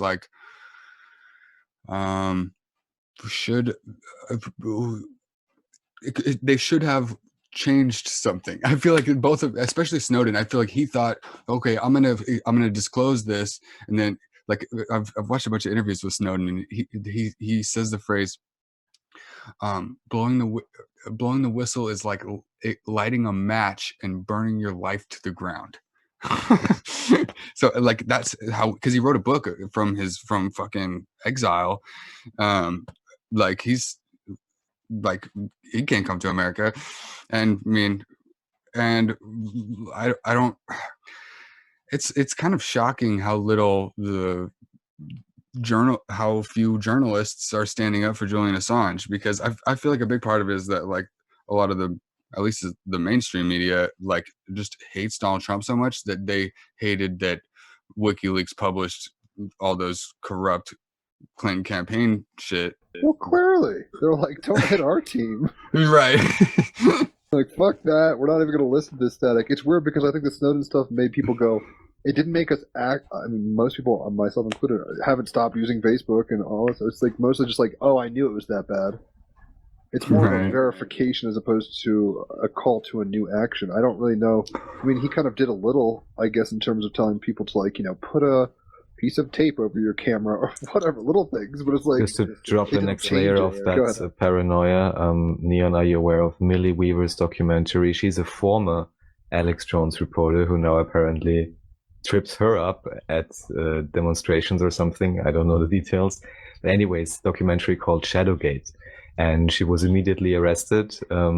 Also, that seemed to have some effects. There's a great interview with her and Dark Journalist, whom I recommend overall. He's like a UFO investigator and historical and present time.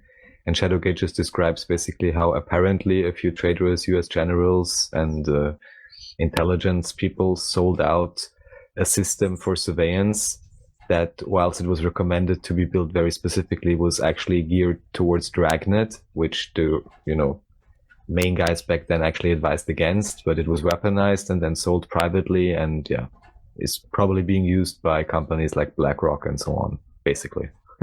And can spy on literally anything, and potentially even may have a bit-to-bit copy of everything, So yeah, pretty cool story, and pretty cool reporting, and great witnesses as well.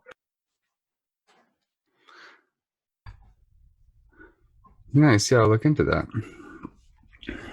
It might not be a conspiracy. I mean, I don't know. Sometimes conspiracy theories are so disempowering. I'm not a flat earther. I just sent this to Raphael the other day and my fiance, because I'm like, I'm not a flat earther. We've had flat earthers on here. I've always been like, that seems preposterous, but hey, I'm open-minded. Nothing is certain, I guess you could say, in a multiverse or a hologram fractal thing or whatever. And this guy put forth enough cogent data where I'm like, I'm not a flat earther, but damn, it seems like more plausible than not now. And I'm just like, The fuck. issue, let me just put it here, and maybe Neonn, of course, I want to know what you think, but my issue oftentimes is with these all kinds of models, even when we're discussing it here, that one then quickly shifts to what is called junk conspiracy, as Dark Journalist calls it. So like extreme versions that may still be true sometimes, but usually are deliberately so far out that they're hard to grasp. And then it's okay, either go with the official narrative or take the super crazy ass version. And then people just revert back to the main story. And what I would always like is people just to look at the models, and with every model, just say, okay, here it fits, and here it doesn't.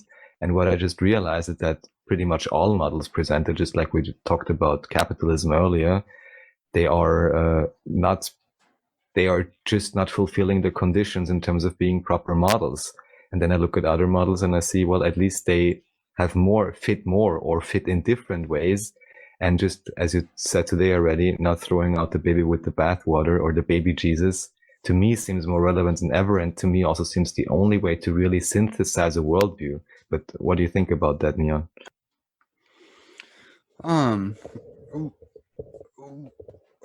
Maybe on mute. So, I'm sorry. Can you say that one more time? I kind of not exactly clear on the question. Out of space. No, basically I'm asking in terms of synthesizing worldviews, because I too oftentimes find that people Right. are either completely pro or against whatever, pro or against a politician or a party or an ideology, and don't take the time to look at it and see, oh, these parts are useful, these parts I agree with more or less, and let's synthesize something new. I mean, how else to progress? This black and white is, to me, never worked, Right, exactly. And I had a philosophy professor one time that said that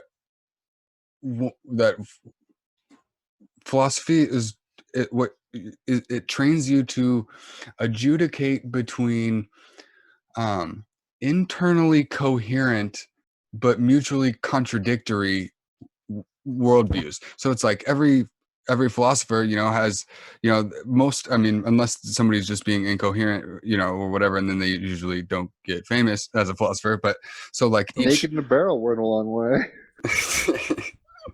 Like, fuck y'all, this sucks.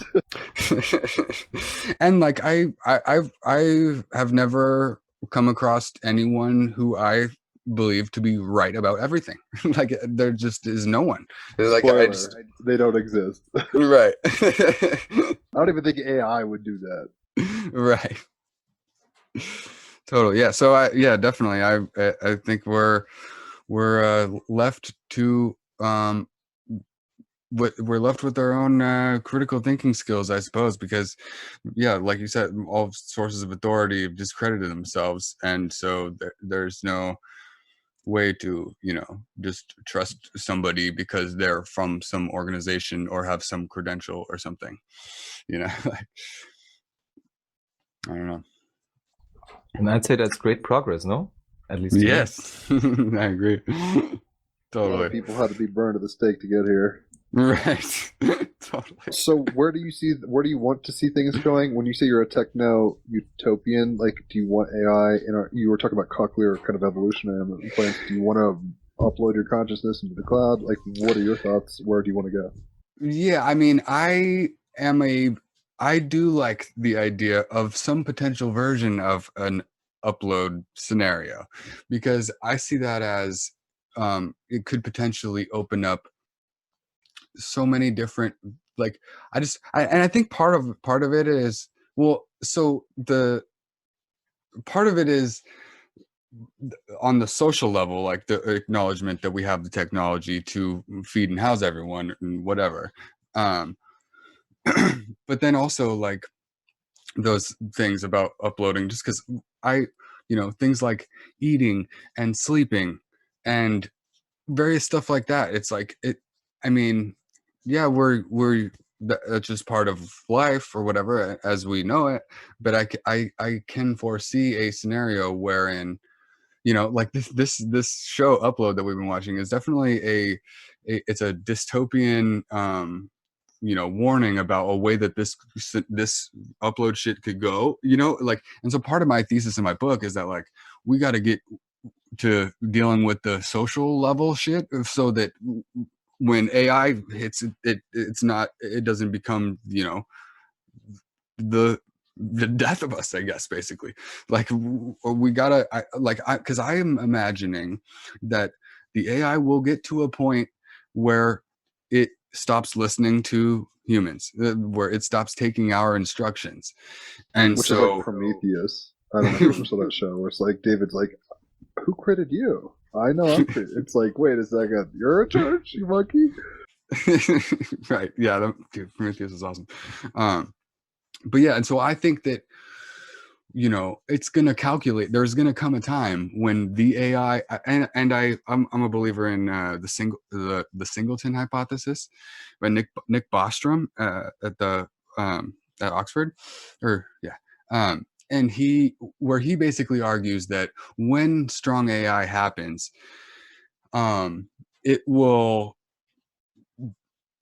figure out a way to prevent other alternative strong AIs from coming into existence. And so It's like hyper Darwinianism in that level. Right. And so exactly, so that's why all these companies, like Facebook and Google and all these companies are racing to be that first company who We need the alphabet. Right, exactly, because it's like the ultimate first mover advantage. Because you could put then, just for clarification, very briefly, what do you think about the consideration that this view about the self-understanding of AI and how it would act is merely a projection of the scientist's fears and own, let's say, egoic faults onto this deified idea of a strong AI? Right. I mean, yeah, that definitely seems like a reasonable assumption. I mean, I guess it's similar to our conceptions of God, really, because it's confined to the limits of our imagination. He's wrathful, and he's going to kill all the... I have no other gods before me. Is that the line? Exactly. Commandment number one. Man. It's like, hey, there's a winner, and the other one's losers, I guess.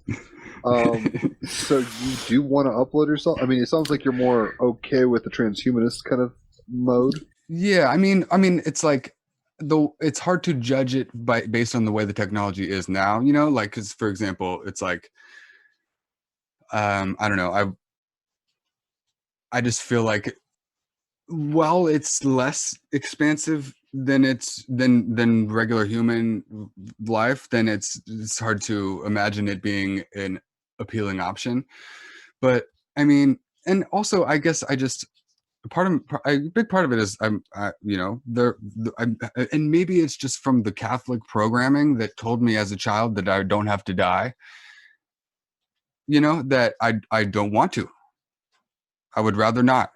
Can I just ask, because I totally agree with you in terms of feeling, let's say, but what about, like, let's say, pretty decent life extension within the human body, recognizing that actually as the most superior technology we have, especially with epigenetics, and let's say stop engaging in a culture that's like built to basically destroy the human system in many different ways and suppress it.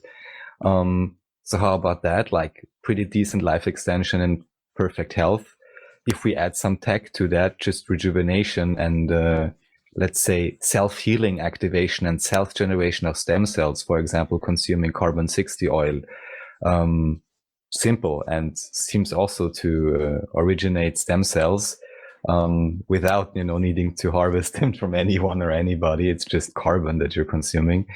So stuff like that.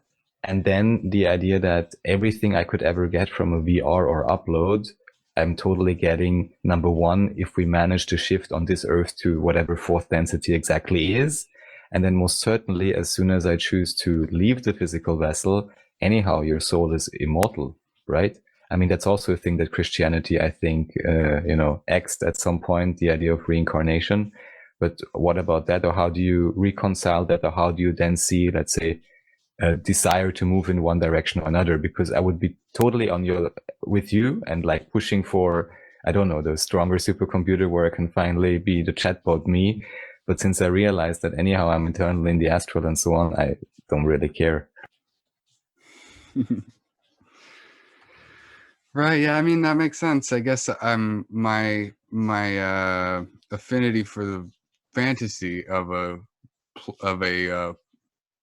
plausible uploadability of my consciousness into a computer cloud, whatever, is kind of based on my, I guess, skepticism or lack of faith, I guess, in the immortality of the soul.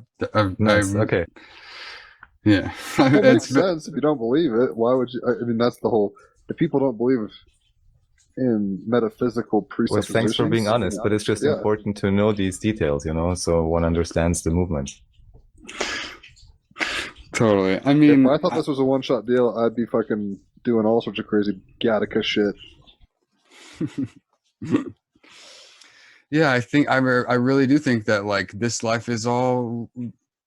This is at least potentially all we get, and so it's like I want to optimize the way the civilization such that it would improve the lives of everyone on the planet, like just because I feel like there's no guarantee necessarily. I don't know. I mean, and with or without guarantee, just let me say, I think both Jim and I completely agree with that statement. Anyhow, no, Jim? Oh yeah, let's upgrade the bitch. All hold hands, kumbaya, this shit, chakras all the way up, But I mean, I can't be an atheist personally. I've seen too much, in terms of just design. And I'm not saying you're an atheist, but I've never been a material reductionist. That is a level of it, but who's to say we're not spirit experiencing the illusion of materiality, right? Like it gets tricky, especially having broken through on DMT and gone to other. Astral projected sober and done weird shit. It's like, this is not what the fucking school and church tell you it is necessarily. Right, totally. Yeah, no, I mean, that's definitely, I'm very, I'm sympathetic to that. Have you ever done ayahuasca? Yeah.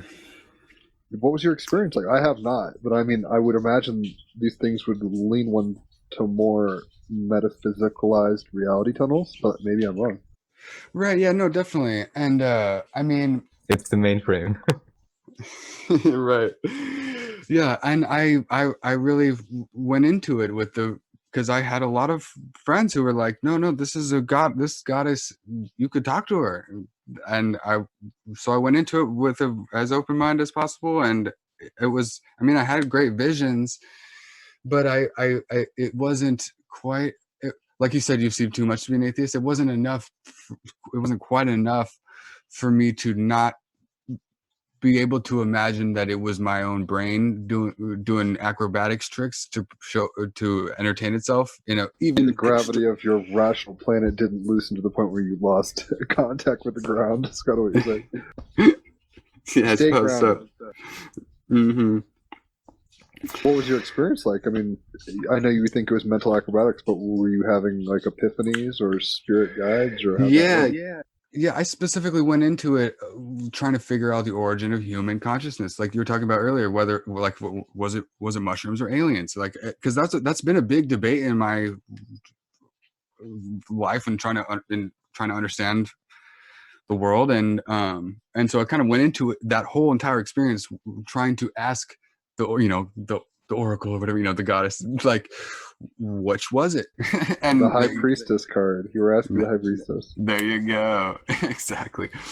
And I had this whole vision of like this of another intelligent civilization somewhere else in our galaxy, like seeing that we were like, you know, ready and kind of like launching some mushroom spores up onto a meteor that it had calculated was on pace to was on in a trajectory that it would make contact with Earth. And so I had this whole vision of like, you know, it's almost kind of like Star Trek. I was envisioning this, you know, alien Star Trek civilization, you know, type civilization, like launching, basically like depositing the mushroom spores onto the planet, and which is very plausible. McKenna was all about that. I mean, mushrooms can go through the vacuum of space. Totally. I know. I got home and looked it up. I was like, "Wait, is that?" And then, yeah, like, yes, yep. Neonn. This is the thing. You have the vision of how it goes down, and you're just doubting it because you're too rational. Because the problem with reason is it can be self-refuting. You can get logic and then create paradox, and then you're stuck.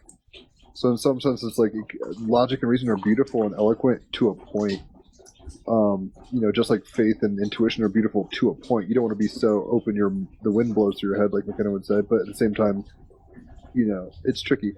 Did you feel like that was a vision of like how things are? I mean, when you said like the craziness of your brain, did you feel like it was a download, or however you put it?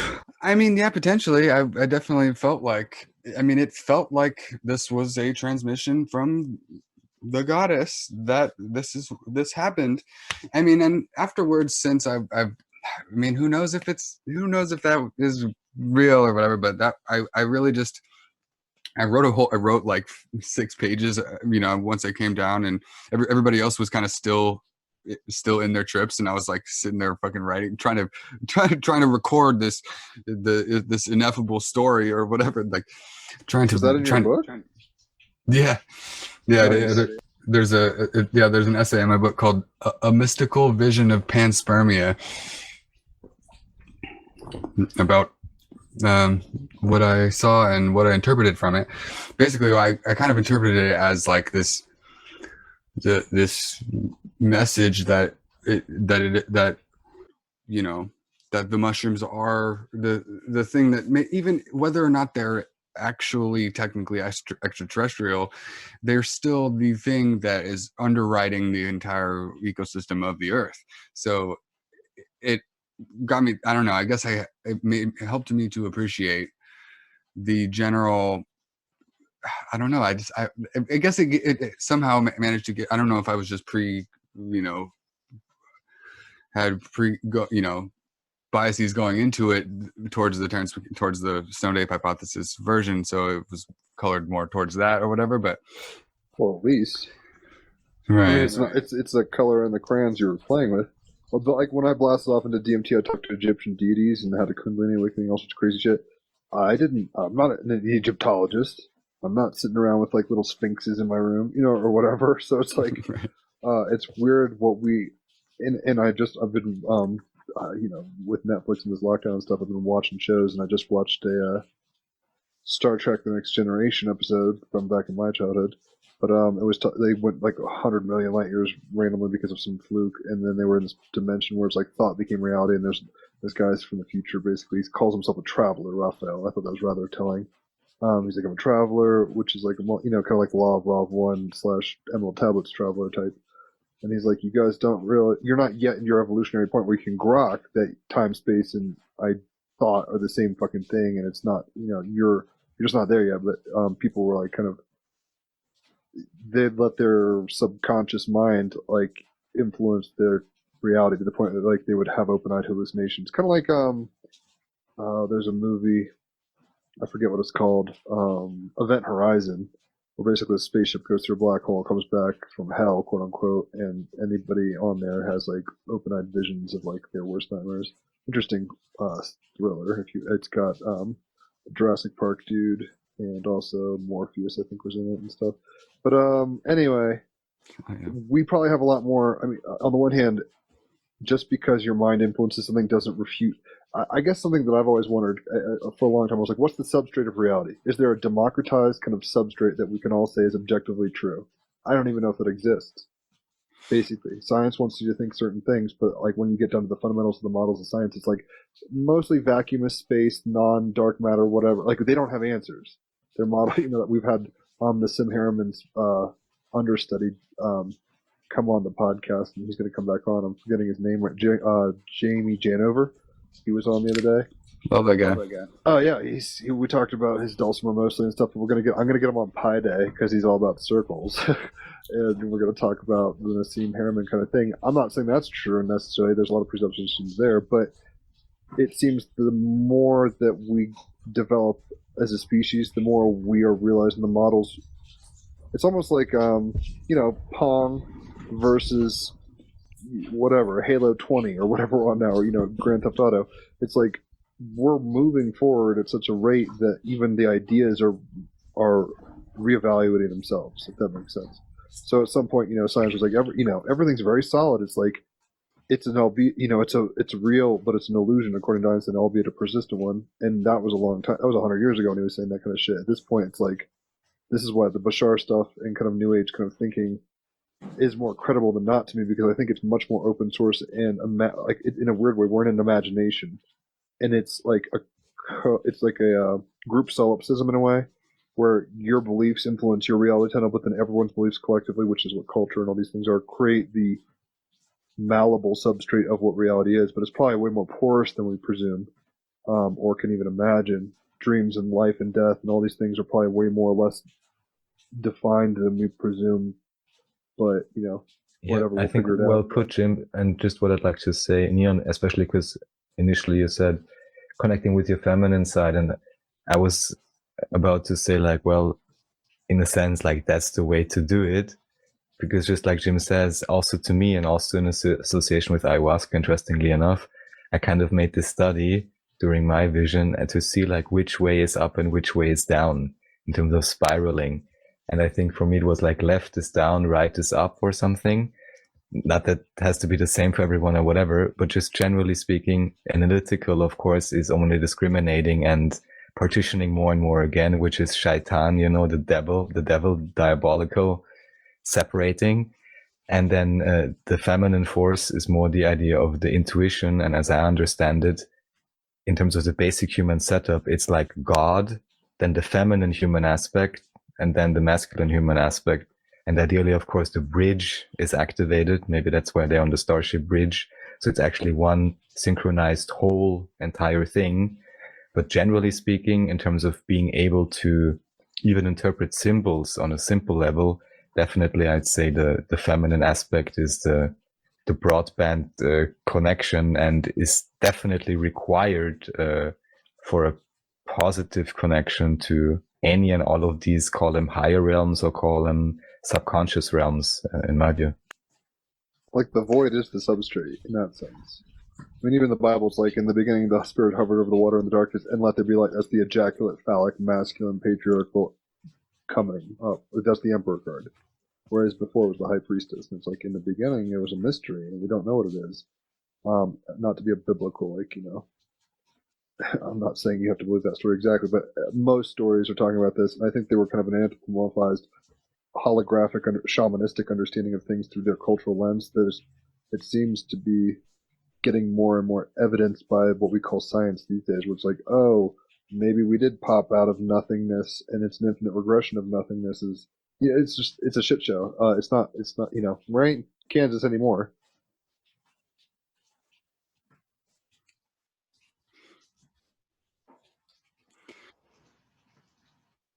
Yeah, I mean, we're like in a world of images now. I feel like it's in a way that was just, I don't know, unfathomable back, not that long ago. Like, there's just so many. Like, part of Marshall McLuhan's thing was like saying how that electronic media is retribalizing us and creating a global village or whatever. And like, I think that is like super true. And I mean, and I kind of take it so like as a potential remedy to this Age of Empires situation, where the written word shifted our thinking, more towards the left hemisphere. And so we're and so as long as we've been communicating through through alphabetic languages, you know, that the masculine side has been more dominant. But then now that we're living in more of a visually mediated thing, kind of like, you know, before the alphabet, like the ancient Egyptians, like they you know, they had a pictographic language or whatever, like in the hieroglyphs. And the ubiquity of images in our society has got like obviously super slowly, but like shifting the dominance of our of our brains to the other side, to the more feminine side, just through the way that the alphabet was linear, so it structures our whole entire cognition in linear ways, where pictures are more holistic, and that, I don't know, it's so I think kind we're of do both now. Like there was pictographic kind of ancestors, and that turned into a printing press. That's Marsh McLuhan's whole thing. It's like the printing press kind of changed our perceptive filters and our cognitive like capacities, in a sense. Like you're saying, we read reality differently now post literacy, and now it's kind of going back to an image based thing. So it's almost like the middle path. Totally, I love that. Yeah, definitely. Yeah, because and I don't know. It's just maybe that's a bigger picture of the pendulum swinging or whatever. Because yeah, I feel like we're because we're young species or whatever. Like in that movie, in the Transformers movie, one of my favorite lines from any movie is where he says, "Why are we even trying to save the humans? They're such a violent species." And one of the other robots is like, "Yes, but they're still young. They're still so young." The beginning of Star Trek: The Next Generation, the first episodes with Q. I don't know if you ever watched the show. Basically, they come up on this alien, and he's like, "I'm judging you because you guys are fucking primitive." And they're like, "We give us a chance." Basically, like we're not 300. I mean, they were saying like we're from the 23rd century, and basically we don't do nation states and use money and all this shit. So it's kind of like Gene Roddenberry's like techno-utopia in a sense. But the computer's like, well, not that long ago you had Auschwitz or whatever. Right. So like, oh god, interesting stuff. I'm kind of curious. We should probably start winding down because it's late for Raphael.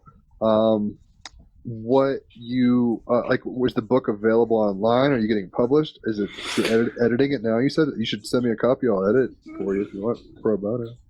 Oh, dude, totally.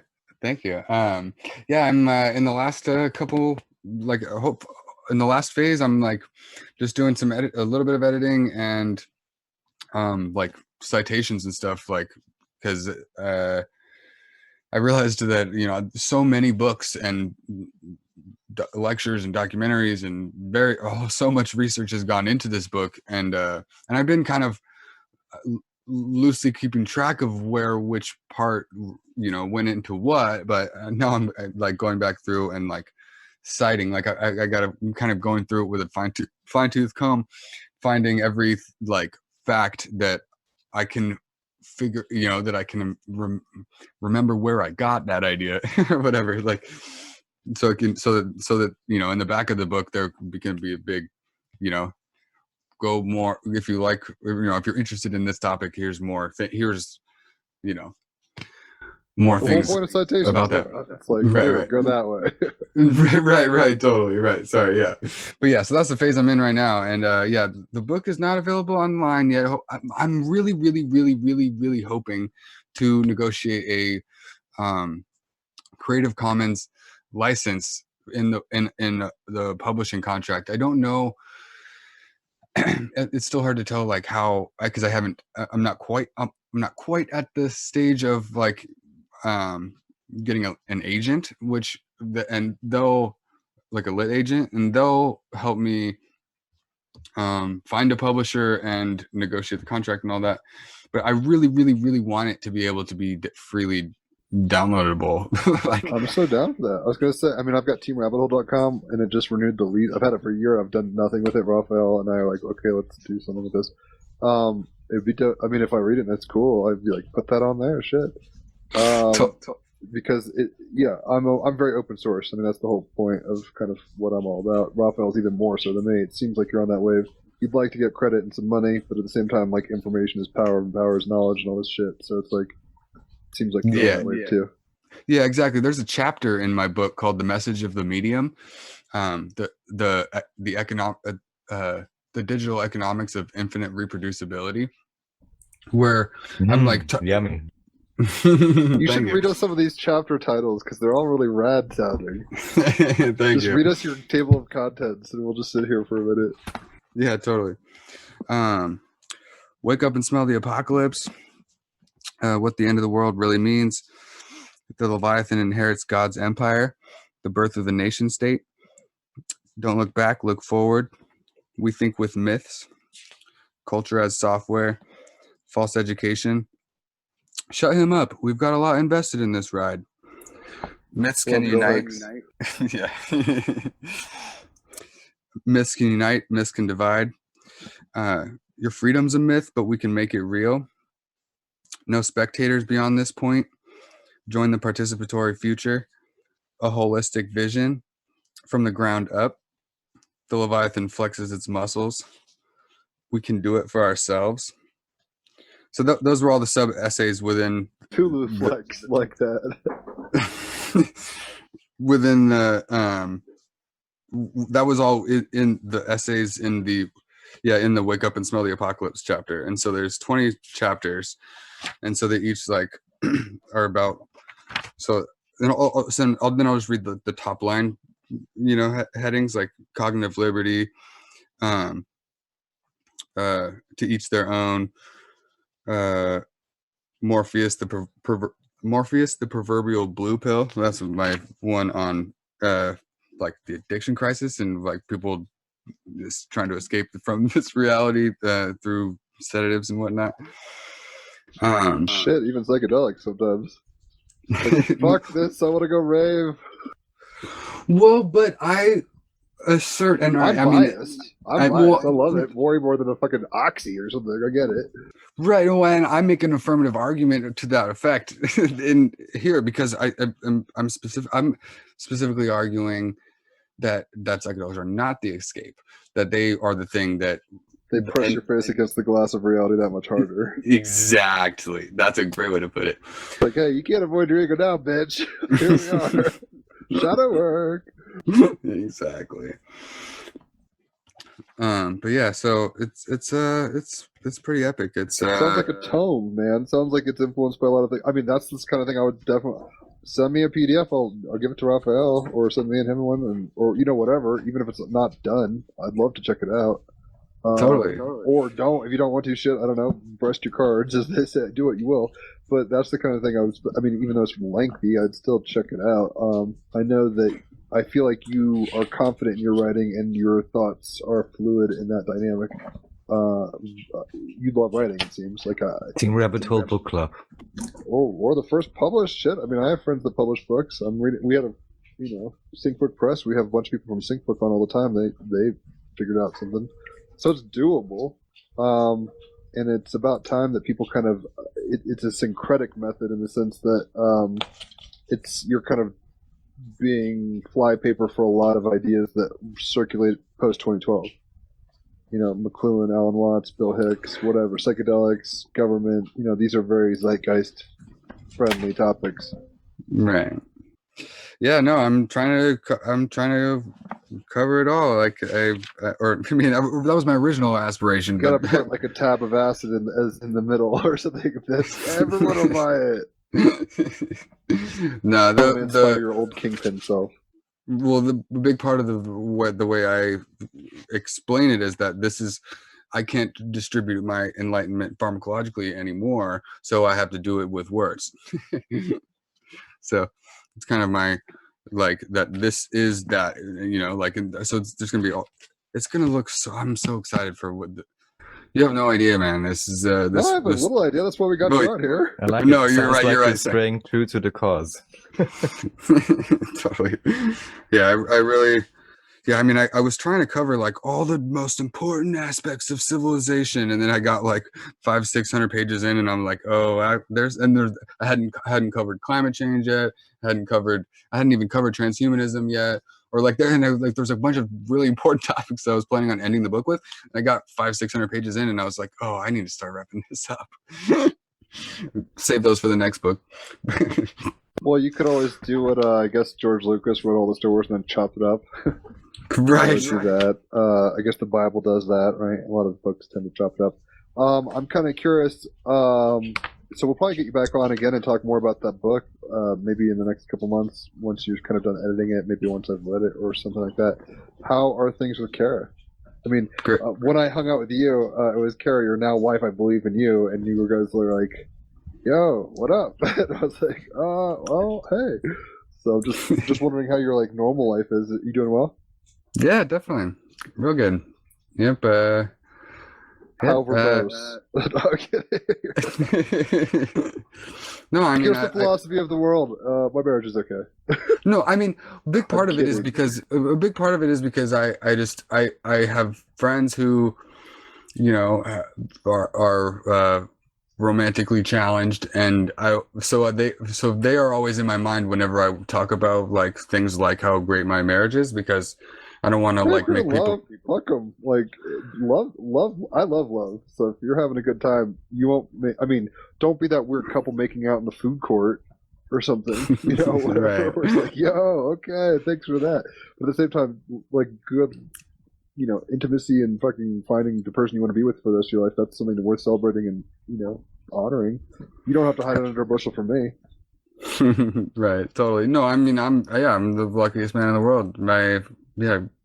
Kara's amazing. And stop, I'm jealous. Stop. Shut up, Garrick. But yeah, no, it's awesome because we get to have great philosophical conversations all day, every day. And it's, I can't imagine anything better. Well, I'm stoked for you and her. We'll tell her, hey. We'll have to get you on. I mean, if she's down to come on sometime, I'd love to have her and pick her brain and her history and shit. I know she's not writing a book, but still cool, chica. And I'm glad our paths crossed, y'all. This is TEAMrabbithole in action. Like I said, I don't even know. Facebook's a weird fucking human zoo, and we stumbled upon each other at some level and met up in real life. Raved out, had some fun, and ultimately, yeah, he's being the change he wants to see in the world. That's really the bottom fucking line. So if you aren't happy with the status quo, don't just sit there and take it. Like, try to understand what's going on to the point you can, hence conversations and plumbing the depths of the rabbit hole, but also try to be proactive and actualized in a practical and, you know, have a way in which there's praxis in the world from the effect of your longing for more or whatever. I was verbose, I know. But the point is, you're doing it, dude. So good job. Oh, thank you, man. I deeply appreciate it. Seriously, I know it's a very I mean it's hard to stare reality to keep staring reality in the face like as it's, you know, like you're like, oh, you thought I was bad? How about this one? Like, you know, and I just feel like and in order to, you know, I feel like, you know, the only way out is through or whatever, you know, like I think that the apocalypse is a necessary precursor to utopia. And so, yeah, and that's why I feel like this unveiling is like the most important thing that, you know, right now, because there's, I think all the problems are from people people just are so incurious and propagandized, and, you know, I'm just trying to, one of my favorite phrases or quotes is, the truth needs better marketing. And so, not that I know much about marketing or whatever, but like, I wanted to give it my best to articulate it as I see it. Yeah. Just do what you can with what you got. Makes sense. Exactly right. Exactly. What are you gonna do with the philosophy degree? Pretty much what you're doing. Yeah. Write a book. Go to some cultural events and stuff. Exactly. Yeah. And 10 years later, after my fucking, it only took me 10 years to write this fucking thing, but I think my professors will be proud. Yeah, you should try to find them on the internet and check this out. All right, dude. Well, thanks for coming on. Are there any kind of parting thoughts you'd want to leave us with? Any way, if there's a website you want to plug or anything like that? I know you have a YouTube. We put that and your website in the links. But anyway, go ahead and say your shtick. Yeah, thank you very much. Yeah, so I put a lot of work into curating actually. So, but it's a lot. The central hub of it is my website, utopiancartography.com. But I also am a prolific curator on YouTube and SoundCloud, especially, but also Spotify. But especially SoundCloud and YouTube. Those are my main places that I curate music and videos, and I have like hundreds of playlists on each of those platforms of all kinds of different moods and subjects. And so I would, on either place, it's Utopian Cartography on YouTube and SoundCloud. So there's massive amounts of amazing stuff that I've curated in my playlists on there, in addition to my website full of curation, utopiancartography.com. That's what's up. Guys, Team Rabbit Hole in action. Go out there and find the others that are out there. You just have to kind of dangle your lure in the water and be patient, and it too will come to pass. So thanks for coming on, dude. I know it's been a while since we've talked. I'm glad you're doing well. Hopefully we can, we hung out pre-COVID. It's another lifetime ago, it seems. But I hope our paths can cross again, and I hope that you have a good evening. Hell yeah, man. I'm excited to see you again, too. And Raffael, hopefully maybe I'll meet you in real life someday as well. Oh, for sure. It's been an awesome conversation. We shall be around for some time. Thank you so much for coming on. Yeah, everyone, know thyself, love yourself, enjoy yourself. And yeah, catch y'all next time. Thank you, Neonn. And thank you, too. Thank you.